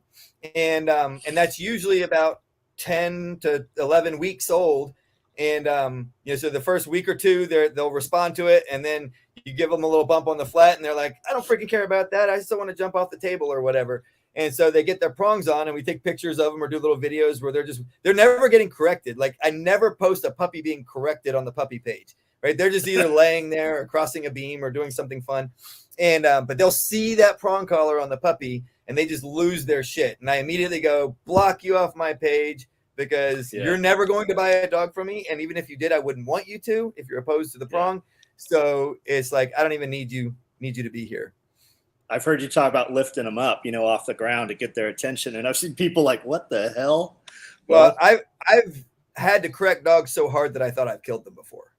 I never have, but there's been a couple times when you get a male that's aggressive and he comes after you and you lift him off the ground and he's still coming after you and you got to string him up somewhere so that you don't get chewed on. And you're like, knock that shit up. And he's still coming after you. Yeah. And then he finally stops. You put him down. And the reason he stopped was because he was unconscious. And you're like, oh, crap, I killed him. And then he jumps up and it's like, all right, what's still in your brain? You coming back after me, or are we doing this again, or are you done? And but most of the dogs, those are dogs that people didn't do what they were supposed to when they were a puppy. And that dog just got it in his head that, well, if I come after you, I don't have to do that thing you're telling me to do. When you train him as a puppy with the prongs and they go, rah, rah, rah, and you go whack, and they go, holy shit, okay, I won't do that again. It didn't work. And that's all you got to do. Whereas you get them, a year and a half old, and they decide they want to challenge you, and you do that. They're like, oh, no, you didn't, motherfucker. And they come jumping up after your arms again. Then you've got a fight on your hand, and you better win it, because if you don't, now you've got a problem the rest of that dog's life. That's okay, so change the show designation to explicit. Got it. Sorry. Okay, keep going.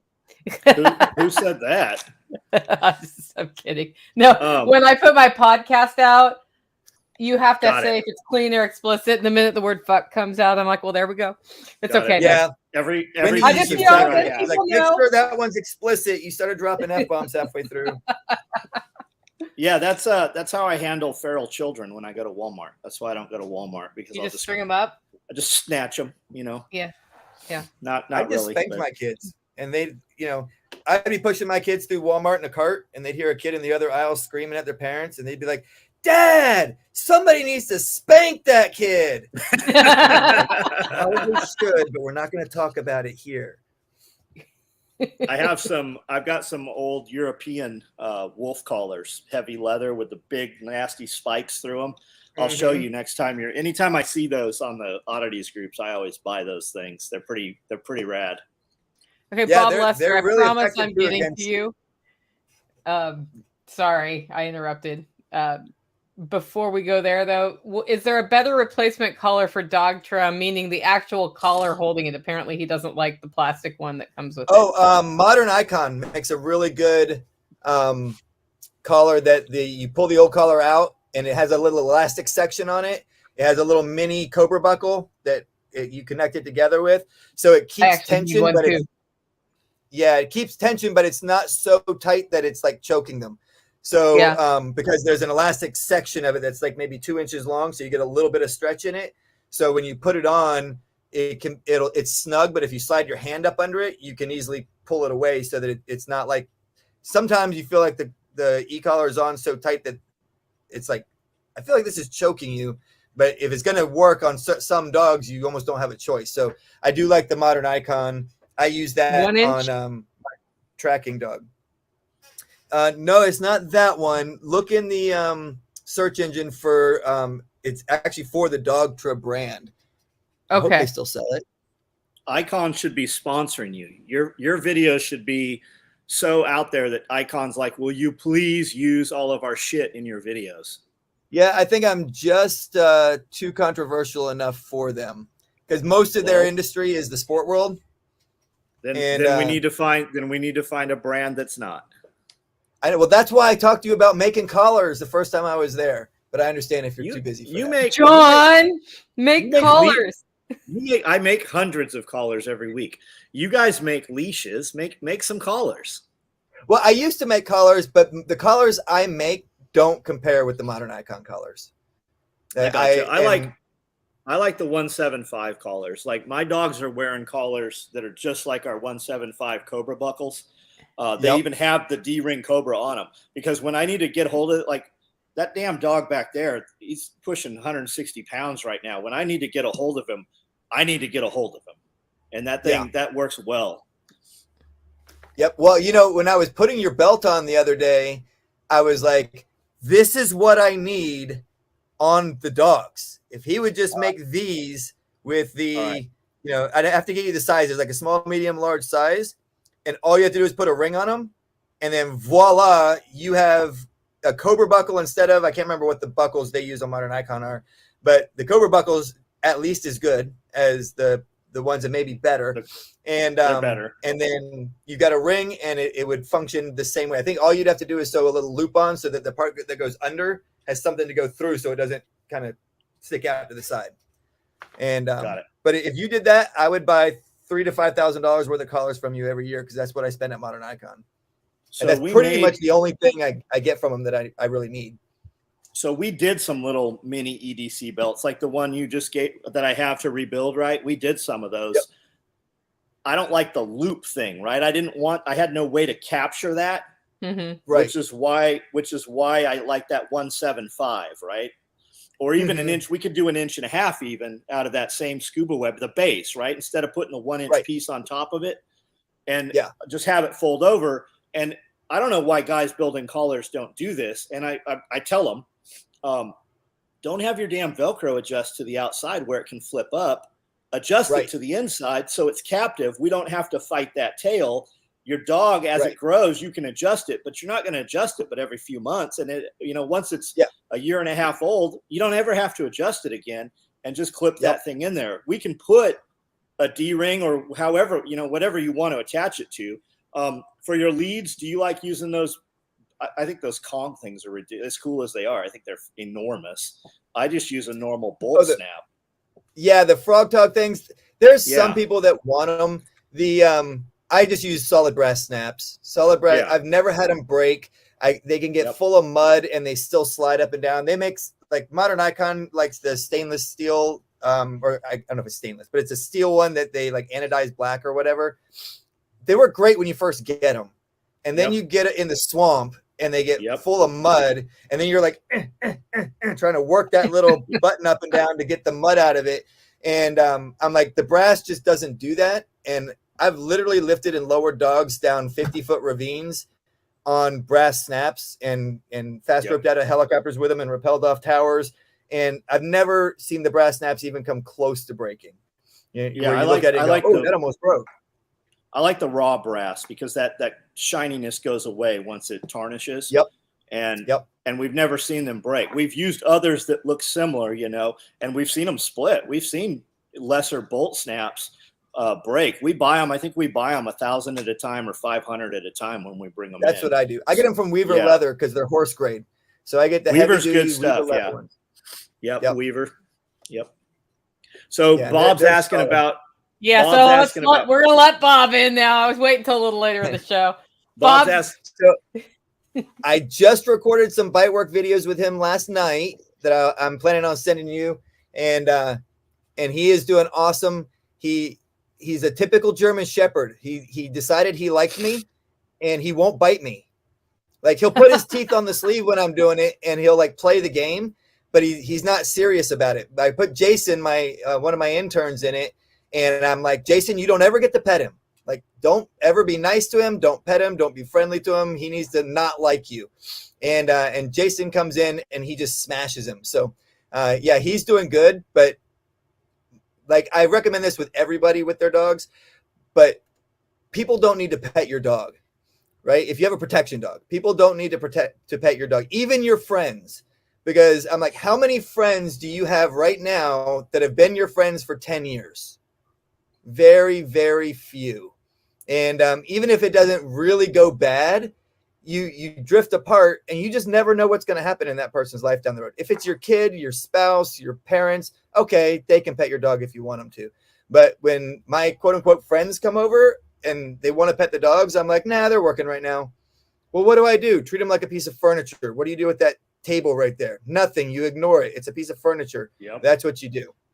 And because the German Yep. Shepherds they're suspicious of strangers, but once they get to know somebody, they're like, now I like this person, and I guess they're good the rest of my life. And so in general, I like my dogs to be suspicious. I don't want them to be like, oh no, like I can't get close to you, but I want them to be like, don't touch me. And they'll be like that until you let people start petting on them, and then they're like, oh well, I guess you're telling me this person's good. And if that person ever turns into a not good person, that becomes problematic. We had, when Magnus was out front, the big male was out front, we had a couple employees that were over there baby talking him. And that's why we moved him off. I'm like, I don't want him socialized. And they're like, why? I go, because when you come in here and you no longer work here, I want him to eat you.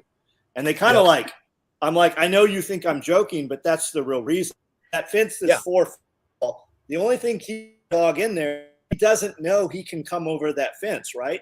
Now he stands and puts his paws on top and looks over a 6-foot fence. But you get them out there baby talking to him, and they get them all excited and shit. And that's why we keep him how we keep him now. Yep. Well, everybody I've ever talked to that has problems with their livestock guardian dogs, their problem was they treated them like a pet. Mm-hmm. And they either let the neighbors pet them over the fence, or they pet them when they shouldn't have, or they brought them inside when the weather was bad and they were little pups. No, that dog's job is to live with the livestock in whatever the livestock are living in from the time it's a puppy. And now if it's really, really cold, then it needs to have a house with straw in it or someplace it can go to bed down for the night. But, because that's what they're going to find naturally. But it stays with the animals, and it's not a pet. It has a job. If you want a pet, then treat it like a pet. But no, it's never going to do its job as a livestock guardian dog if you do that. Every year we bring in $600 worth of straw, and we line straw inside those kennels, and we put straw down, and we put straw in those dog loos, and every one of those dogs sleeps out. You'll go out and pet them. I'm like, oh God, this dog's dead. And there's ice. Like there's literally ice crystals in those dogs' fur. And he looks up like, hey, what's up? They all like, and every year I'm like, man, I'm not spending all that money. And every year we go do it just in case. And they never, ever go in those kennels. Yeah, mine this year it went below 0 and we had ice. Yep. And I go out there, the sun's out, and the dogs are all like, oh, great. But they slept. We gave them access to the barn and the sheep access to the barn, and they can all just like pile on each other if they wanted to. It was fine. Yeah, and they never do. Yeah. Yeah, our shepherds, we were in Fairbanks, Alaska for like 6 years, and I kept tie-outs with the dogs. If anybody's ever been in Fairbanks, you get about a month to a month and a half every year where the temperature never gets above -40. Those are your highs for the day. And so we would track in it, we would do everything, but in order to keep the dogs acclimated to being out in that temperature, there's been a couple hours every day on their tie-outs. and we put straw in their houses. We'd re-straw it a couple times through the winter because they crush it down and it loses its insulation. And when it snows, it literally like created like an igloo over their house. And just out of curiosity, one time you have to like literally lay down and slide into it to get to it because the way that they're in and out of it all the time and all that kind of stuff. I slid down into their house and I almost couldn't stay in there because I'm dressed for being outside. So I'm in winter clothes and it's so hot in their house when they get in there. Their body temperature is like 101 or 102 as a normal. That's their normal temperature. So they get into anything that's confined that will hold the heat, and they're just little heaters. And I don't know if you've ever heard the term a 3-dog night or a 2-dog night. Those terms like are from people that live way up north, and it's how many dogs need to be under the covers with us tonight to keep us warm. But that's why they're heaters. Their body temperatures are higher than ours, and their fur is very insulative if they're acclimated. So if you keep them inside in the heat all the time and then put them out in temperatures like that, you'll have problems. But if they're out in it every day for a couple of hours, they acclimate to it. They build their undercoat. Malinois with tight little fur that doesn't look like it's much, but they have no issues. We had 0 frostbite on their ears, 0 frostbite on their tails, never any problems. Yep. Oh, look at that. Amanda it's says 3-dog night right there. Amanda says that's why Magnus is so aggressive, because we didn't allow people to pet him.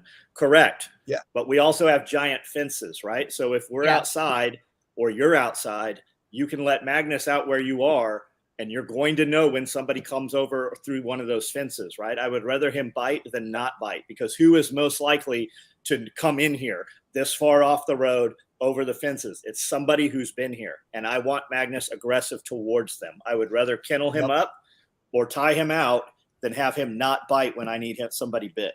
I love that his name is also Magnus. Yep. Yeah, we actually invested quite a bit. I don't know how the laws are there, but in Florida, if you run a farm or any kind of livestock, it's kind of an automatic waiver. Like you're waiving, everybody should know it's dangerous on a farm. So if you get hurt, that's your fault. But we still put up all kinds of signs. I have like death danger. There's some that are semi-funny, but it's like, but for us, they're not really funny. Like, stop coming into our property. We're tired of hiding all the bodies. And underneath is like, just kidding. We feed you to the dogs if you come over the property. But by putting those things out, like I have clients come all the time that their first time here and they pull up and they're like, I'm just going to wait till they come let me in. As you should. Exactly. That's exactly what I want to happen. Yeah. I tell people all the time, I'm like, hey, that dog back there will bite the shit out of you. And they're like, oh, yeah. I'm like, no, really, he'll bite the shit out of you. Like, don't stick your hand. And we kennel him and put him where people can't get to the kennel, and they still go in there. And I'm like, hey, get away. Like, do you not hear that dog? The only thing keeping that dog from eating you is that pin in that gate. And that dog is banging that gate. Like that shit, we call those things clues. Yep. Yeah. Yep. Yeah, I have a dog, Striker. Sometimes I take him to events and stuff, but normally he's our perimeter dog here. And he's loose with me a lot, running around. He's one of our older breeding males. But when people come, he comes to the gate and his hackles are all up. And I'm like, they're okay, leave him alone. And he goes, okay. But they could come back the next day and the next day and the next day. And every time they come up to that gate, he's like, you walk through that gate, I'm going to smash you. And then they wait till I come up because I tell them, don't walk through that gate if I'm not here, because he's almost always loose. And if he's loose and you walk through that gate, you're getting fucking bit. And I tell my interns, I would tie them out a lot of times when the interns would be here doing work. I'd be like, do not walk into that tie out area or you will get bit. It's almost always within the next half hour, I would hear, ah! And I'm like, what the hell? And you're like, he bit me in the ass. I'm like, why were you anywhere near his tie out? I told you not to go near that dog. So yeah, when dogs are serious and when they don't want you there, you won't go there. Yeah.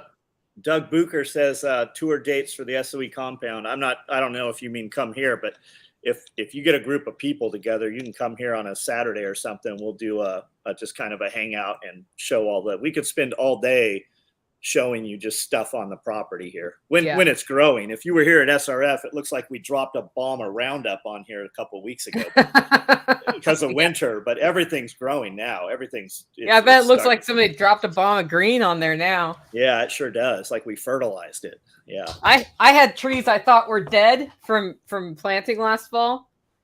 They're coming back now. Same. Yeah, those fodder trees that I would have sworn the deer ate, they're all sprouting up, every one of them. Yep. I think he meant when is 3 Dog Night coming to SOE, though. Yeah, I think so. That would be pretty sweet. Yeah, we had some trees. I was like, uh-oh, is this tree dead? And then yesterday I went out and there's little green leaves poking up on it. I'm like, yes, it made it through the winter. Not dead. We don't have bad winters, but they were all new trees. Every time we put new figs in or new blueberries, we'll go out and I'll mow down all the weeds and then we'll heavy mulch over it. And I'm always like, man, I'm going to mow over these things. These are dead. And you'll see just a little leaf come up and then boom. And then every year they get bigger to the point where the cold doesn't snap them off anymore. Yeah. Yep. Okay, so Claiming Liberty says, I have a friend whose guide dog had to retire because of an attack from a fake service dog. Let's talk about fake a lot of that. There's a lot of that. Bad. Well, what I tell people is if you move with a dog in public, okay, first of all, I control my space. And I tell my clients, my space is the length of my lead. It's 6 to 7 feet all the way around me. Nothing happens in that space that I don't want to happen. And so when I have my dog with me, there's a couple different ways you can control that space, right? Because my space is associated with my person, I can walk away. And then my space is no longer near that person. You have to be aware of your surroundings. When I do have to go to Pet Stupid and go get something from there, you pull into the parking lot and there's idiots everywhere getting dragged around by their dogs. And I look and I go, is this something I even want to get my dog out of the car for? Or am I just going to leave it running and leave him in the car? And if I am going to get him out, I make sure that person has control over their dog. Now, one thing I have found, usually the problem is a smaller woman and a bigger dog. And she just doesn't have the force, the strength to hold it back when it decides it wants to go somewhere. Well, you know what gives people a lot of extra strength? Adrenaline. You know what gives people adrenaline? Get that fucking dog under control. And they're like, whoa! And all of a sudden, now they can magically hold their dog back, right? So I start off nice. Hey, don't let that dog come any closer to us, please.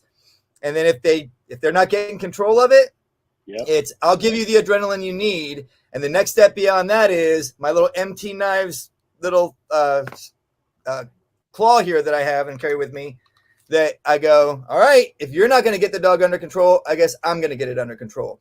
But it's very important. Like I tell people when they have dogs at home, right? I'm like, you have to be fair to this dog. So if you want this dog to be disciplined and to lay in its place and you have yippy dogs, you can't allow those yippy dogs to come and chew on his ears and scratch him in the eyes and bite his tail. Right? Now, I may make him deal with that for a couple seconds just so he learns, hey, you can't be aggressive toward the little dogs. But I have to be fair to that dog. Well, part of that when you're moving in public is you have to be aware of the other dogs around you. And I don't want other people's dogs near me or my dog. There's no reason for it. And it oftentimes comes down to this. Oh, well, we just wanted him to play. Dogs don't need to freaking play with strange dogs. That's a recipe for disaster. There's a couple things I don't understand about people and dogs. One, walking up to my dog and petting my dog without talking to me about if you can pet my dog or not. You don't just, like somebody posted on Facebook the other day, like all mad because this dog that looked like it was okay, they walked up to it and pet it and it bit them. And it was somebody else's dog. And they didn't ask the other person if they could pet the dog. And I'm like, well, you shouldn't have walked up to that other dog and just reached your hand there as if that's like normal, because it's not. You never know like what weird PTSD that dog has from its background. First of all, even if its body language is totally chill, it may not like ladies with brown hair with gray streaking in it, like because one of them abused them sometime or whatever it is. And then the other thing is, I want my dog to play with your dog. Well, I don't want my dog to play with your dog, and that's my right. I saw somebody fight. There were service animals, like doing a fundraiser. It was ladies who were blind, and they were at this mall, and somebody said, hey, can I pet your dog? And she said, no, my dog's working. And the little girl left and cried because she felt bad. Her mom came over and starts lecturing. The lady with I the tell people, service if you want to dog, pet and I'm a like, dog, go buy "Ah!" a dog and pet it. Yeah. Right? If you want to pet a dog, go buy a dog and pet it. My dog is not your property. I've wanted this to happen for years, and it just never has, and I'm kind of disappointed about it. But people haven't done it in a long time. But I used to have people walk up and just pet my dogs when I was moving in public with them. And they're protection trained dogs. Now they're very stable, and I've never had one of my dogs bite somebody. But I'm like, freaking leave my dogs alone. And so one day I just decided, and this was the day it stopped. So it's like, I don't know, maybe I just give off a vibe now. But I decided the next person, it was almost always women that would come up and want to just pet your dog. And I'm like, the next person who walks up and touches my dog, I'm just going to grab their purse, start going through it. And when they're like, what are you doing? I'd be like, oh, I thought we were just touching each other's shit. Like, you're touching my shit. I figure it's okay if I just start messing with your shit. Like, what the hell are you doing? If you don't want me going through your purse, don't touch my dog. Just start running your fingers through her hair. Exactly. I call it war, right? Within arm's reach. That's my personal space. Yep. When we go to Petco, we don't take animals. Well, we don't really carry animals with us, but I mean, I would take my monkey there. But if I see a big dog, I don't know how that dog's. We just don't go where the big dog is, right? Because a little dog, I can punt it if I have to. But it's always, and most of the service stuff, people have this, well, there is no regulation for service dogs. I put a vest on this thing and I printed this card off the internet. You do you. But when your service dog comes here and my big dog eats your service dog, I don't know what to tell you. Like, your job on my property is to protect your animal. Yeah. Well, there actually are regulations for the service dogs. So they don't have to be Canine Good Citizen certified, but those are the minimum standards. Is they actually identify in the law, the AKC Canine Good Citizen standard is the minimum standard for behavior of a dog. And if your service dog does anything in a public place where you're at that is not acceptable for a person to do, you can tell them to leave. So, if it's not cool for a person to walk into your shop and piss on the floor and a dog does it, get the hell out. That happens. If it's not okay for them to walk in and start yelling at people and the dog walks in and starts barking, get the hell out. Like, you can have the same standards for the dog as you have for people in that environment. It's like, you're not being discriminated against. No one's allowed to walk into my shop and start yelling at people. No one's allowed to walk into my shop and start pissing on my floor. So I hold you to the same exact standard as everybody else, and you're responsible for everything your dog does. Somebody pees on my floor every time we have a group of people here. Yeah, did that happen again? Oh, it always happens. It always happens. Sheesh. I don't know. People are as bad as dogs. The art untrained of people. People, untrained dogs. The same problem. Okay, what are the best medium-sized, high-energy dogs besides Malinois? Well, what do you want to do? I'm pretty biased. Yeah, I like Malinois and Dutch Shepherds, and our lines anywhere are medium size. You can get really big ones. They have up to like 90-pound and sometimes 100-pound Malinois, but I would argue those don't meet the breed description. The breed description is 75 pounds for a male, 65 pounds for a female. We have a lot that are a little smaller than that. But it depends. Here's the thing. There's no best dog of a size. The question is, what do you want to do with that dog? If you want a protection dog or a dog that's going to be very athletic or things like that, then you're going to look for specific breeds. If you want a dog that is a medium-sized livestock guardian dog, then you're going to look for specific things. I don't really know that those exist, but each breed was created for a purpose. And the first thing you should ask yourself when you want to get a dog is, what do I want this dog to do? Like, do I want it to just be a lazy pet in the house? Then get dogs from lines of dogs that are lazy. And like, some lab lines are lazy, but your working lab lines they're as high energy as a Malinois. So like, just because it's a lab doesn't mean it's going to lay around in the house and do nothing. Do you want a dog to retrieve? Malinois are not retrieving dogs. You want Labradors, Golden Retrievers, things like that are from working lines that have been bred to do that job. Do you want pointers? Then you want to get a dog that points. So it's really, what do you want to do with your dog? People will get these things. They're like, well, I really like the look of this dog. I'm like, I don't care. Like, that's a mauler. Maulers do mauling things. They're great catch dogs. Go hunt pigs with that dog. It will grab pigs and hold on to them, and you can spear them to death if you like hunting that way. They're awesome dogs for that. But what do you want the dog to do? and then get a breed that does that thing. And within those breeds, then you can pick which one you like the look of. But don't get a Malinois because you think it's going to be a catch dog for pigs, or it's going to be a pointer, or like, they can swim, and you probably could train one to retrieve, but that's not their purpose. Like if you want a retrieving dog, get a retrieving dog. And so yeah, that's it. And there's an exception to everything, right? You can see in these livestock groups. I'm in a lot of livestock guardian. Yeah. And there's always this, my dog, and it's a damn border collie, right? And people lose their shit over it. Maybe you have a border collie that's a great, livestock dog, but my border collie will run some animals until they die. Like it doesn't fit in my program here. But there's always the exception, but don't listen to the exception, because you're going to be very surprised when you go buy a border collie or an Australian shepherd and it runs all your shit to death. Like that's the very rare exception. My buddy's got a giant pit bull. Awesome dog, amazing dog. It could sense when he was going to have a seizure. It could bring his phone to him. It could open the door if it literally could open round knob doorknobs and shit. But when he left it with me, the first thing the dog did was fucking run away. And it took me 3 hours to catch the thing. Like those are all the exceptions. So. Well, just because a dog will work for one person doesn't mean it will work for the next person. Very true, man. That's why we require a 5-day delivery process for all our protection dogs. I spend 5 days making sure the dog will listen to you and showing you how to communicate with the dog.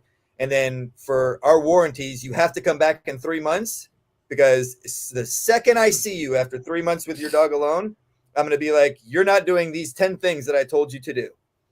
And I can just immediately look at the dog and be like, you're not doing this, you're not doing this, you're not doing this. And I go, now, if you're okay with the behavior you're getting, then okay, keep doing what you're doing. But if you don't want that to develop into this, then you need to start doing what I told you. And you just start pointing things out. One guy actually accused me of having cameras in his house one time. I'm like, well, kind of I do. It's that creature right there. It's telling me everything you do at home, because I know what it behaved like before it left.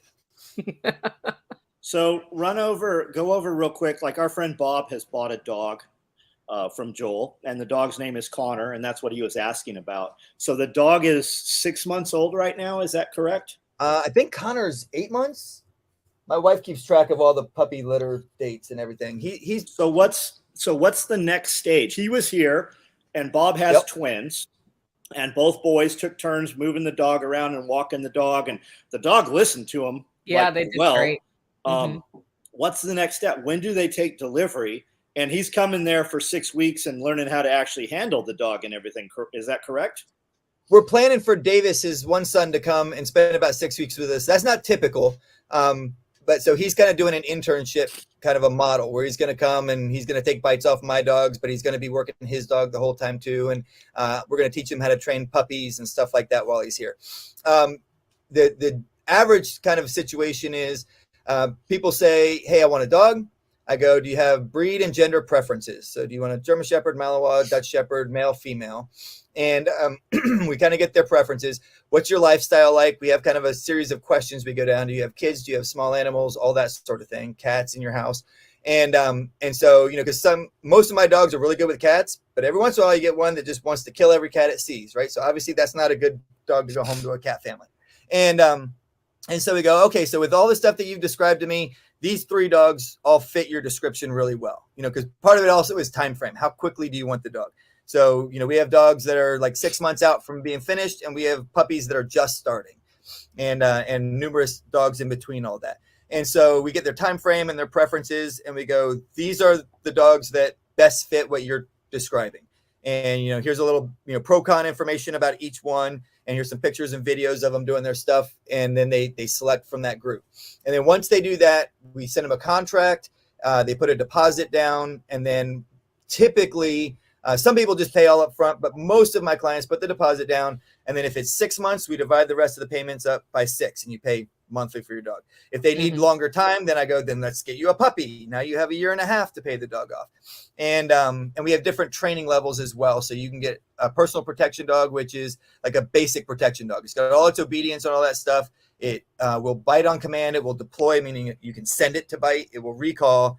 And but we haven't done a lot with scenarios and attacks on the handler and different things like that. And then if you want that extra training, there's extra time, so extra money involved in that. And then once the dog is done with his training and you're done paying for the dog, then we schedule you a 5-day delivery. You come and you can bring an RV and park on our site. No dumping here, but you can still park your RV there. Every once in a while, somebody wants to camp, but most people just get a hotel locally. I tell them, get a hotel that doesn't mind you having your dog, because first day, if you're comfortable, I want you to take that dog back to your hotel and you start spending as much time as possible with that dog, because that's what builds the bond is time. And then if you want a really strong bond, time and stress, doing stressful things together as a team. And but we spend 5 days. The first 3 days are like obedience and basic handling stuff. And then the last 2 days are the protection stuff.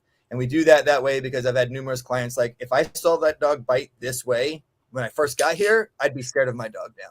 But because I spent 3 days and it's been sleeping in my bed for the last 2 days, like, this is cool. But I would have been scared if I'd seen that right off the bat, because our dogs are taught to fight a human. They're not just biting. They are biting, and if you try to hit them, they switch to the other arm. If you have a knife, they'll try to reverse onto the knife hand. Some of our dogs will reverse onto legs and things like that too. But yeah, Connor is a pretty awesome dog. His mom is Maeve, and his father is Punisher, both of which were deployed on me simultaneously at SRF. So he comes from really solid lines, and he's biting pretty hard now. Awesome. And both the boys have been in bite suits also, right? I think they both decided to get in the bite suits, and I think I had Maeve bite both of them, and so they got thrashed around a little bit. I did decide, though, I'm like, all right, listen, I keep putting the gauntlets on people because I'm trying to be nice. So what these gauntlets are, like these leather things that you wrap around your forearm, and it takes the force of the dog's bite and it spreads it out over your whole forearm, and it also helps a lot because our dogs thrash, right? So they'll grab kind of the arm and the material, and then as they pull, their mouth will come off the edge of your arm and pinch you as they come off, right? And so the gauntlets kind of help with that. And then I let people take these bites with the gauntlets on, and they're like, oh yeah, that wasn't that bad. And I'm like, motherfucker, nobody's getting gauntlets anymore. I want you to feel what it feels like, because I had to do this for 12 years with none of this extra equipment on. So from now on, if you want to get in the bite suit, you get to do it without the gauntlets at SRF. And I don't want to hear any whining and complaining when you have bruises on your arms. But that way they'll actually get to feel the force of the dogs biting. Yeah, I understand you want me in that suit in a week. I'll let you wear the gauntlets, Nicole. I get to wear the gauntlets. Aw. Are you coming out, Joel, to Nicole's? Yeah. Yeah. Cool. Yeah, and apparently I get to go in the bite suit. I had to think about if I wanted to go in the bite suit, but I'm down with it. We'll just do one dog on lead, so it'll be safe, and I'll probably have Wendy stand behind you just in case she needs to grab the jacket. So the other thing, the first time we did it up at SRF, we had several guys, and some of the guys were like real small, right? Like lightweight guys. And so they're in the jacket, and the dog bites them and starts to thrash. And I'm standing behind them because Pat was there with us that time. So when his dog was doing her turn to bite, I'd kind of stand behind the guy just to make sure, because they pull and thrash way harder than most people anticipate. And so if you're not ready for it, you can easily get just jerked right down onto your face, onto the ground. And I had to grab several of these guys, and I'm literally holding the collar of the jacket, and I'm holding them in the standing position while the sleeve's getting thrashed back and forth, And then they're done and like, oh yeah, that wasn't so bad. I'm like, only reason you were standing was because I was holding you up. Like, all right, that's it. I'm just gonna let you guys get thrown on the ground from now on. Like, feel the real experience. All of my interns have been thrown on the ground by dogs. So I guess these guys can start to get that experience too. Imagine if they had the muzzle and helmet on. Oh, I know, right? Well, we were doing muzzle work at night last night, deploying 2 dogs with muzzles on a guy with wearing no equipment. And when he decided, I was like, hey, you want to go to ground and fight him from the ground? And he was like, can I put the helmet on? I'm like, all right, you can put the helmet on, because they'll come around and hit you in the back of the head with that muzzle. And I've seen them knock guys out doing that. So, and at night you can't see them. So during the day, you can at least see if one flanks around behind you and kind of put an arm back there or something to protect the back of your head. So I let him wear the helmet, and they were all over him. I think he broke a rib right up under here. Maeve came up and smashed him with the muzzle right under his arm. No. People think that muzzle protects them, and man, they use that thing like a sledgehammer. Yeah, it keeps you from getting bit, but it doesn't keep you from getting hit. Yeah. That needs to be a t-shirt. That would be a good one. So, well, actually, Davis had a saying, and we're getting a shirt made for this. Can't remember the conversation we were having, but he goes, "Yeah, you better watch out. I got a tourniquet list." And it was like, or he said, "You're off my tourniquet list. If somebody does something stupid, you're off my tourniquet list." And I was like, "Dude, list. That's the best thing ever." And so we're doing an image with the forearm, and the dog's mouth is like right there, getting ready to bite the forearm, and it's going to say FAFO. You're off my tourniquet list. I like it. Nice. All right, guys, we're turning the corner on 2 hours. So let's go once around the horn and we'll wrap up. Let's start with you, Joel. All right. Well, almost every night I do a 3-minute or less little motivational thing that gets posted on all the social media platforms. And we post stuff for the bite dogs, the puppies, and dog training just about every day as well. Every Thursday evening at 5 p.m. we do a live, unless I'm traveling, but then I try and do a pre-recorded. So this Thursday coming up that I'm going to be gone is going to be my talk at SRF. Will be the live that's been preloaded there. But most weeks we're here doing a live. So if you'd like to come interact with us on that, Thursday, 5 p.m. Eastern time. And then we sell trained protection dogs, German Shepherd, Malinois, and Dutch Shepherd puppies. And we have an online dog training program that works for any breed if you're interested in getting information on that. Awesome. I do a live every night at 9:00 on YouTube. We can talk about literally anything you want. I've got over 4,000 videos on YouTube. We put videos up every day. It's always different stuff. And then I put a little different content on TikTok, Facebook, and Instagram. And join in. I run a business that makes nylon tactical gear. And as a byproduct of that, we just do anything that I like to do, kind of gets involved in that umbrella, and just kind of lifestyle design stuff. So join in, ask questions. If you've got a business that you want to scale, or you want to know how I did things, I'll tell you what I would do. I can't tell you what you should do, but I would tell you what I would do and how to make those work. He will also ask you questions sometimes that make you think for like 3 weeks. Well, have you ever thought of doing this? And you're like, well, maybe I should do that. Next thing you know, life is better. I highly recommend checking out John's live streams and interacting with him. He has a membership program too. I haven't joined yet. I should join that. It's thinking $1. So $1. I think it's on my list. We've made videos with people in mind. Yeah. And I can't send the video. Once they're in the membership group, I can't just send a link, but you can get in there for $1. Yeah. So check that out as well. I've heard great things about it. I have a podcast, Living Free in Tennessee. We do 4 to 5 episodes a week, and you can find that on any podcatcher. I do a lot of them live on YouTube as well.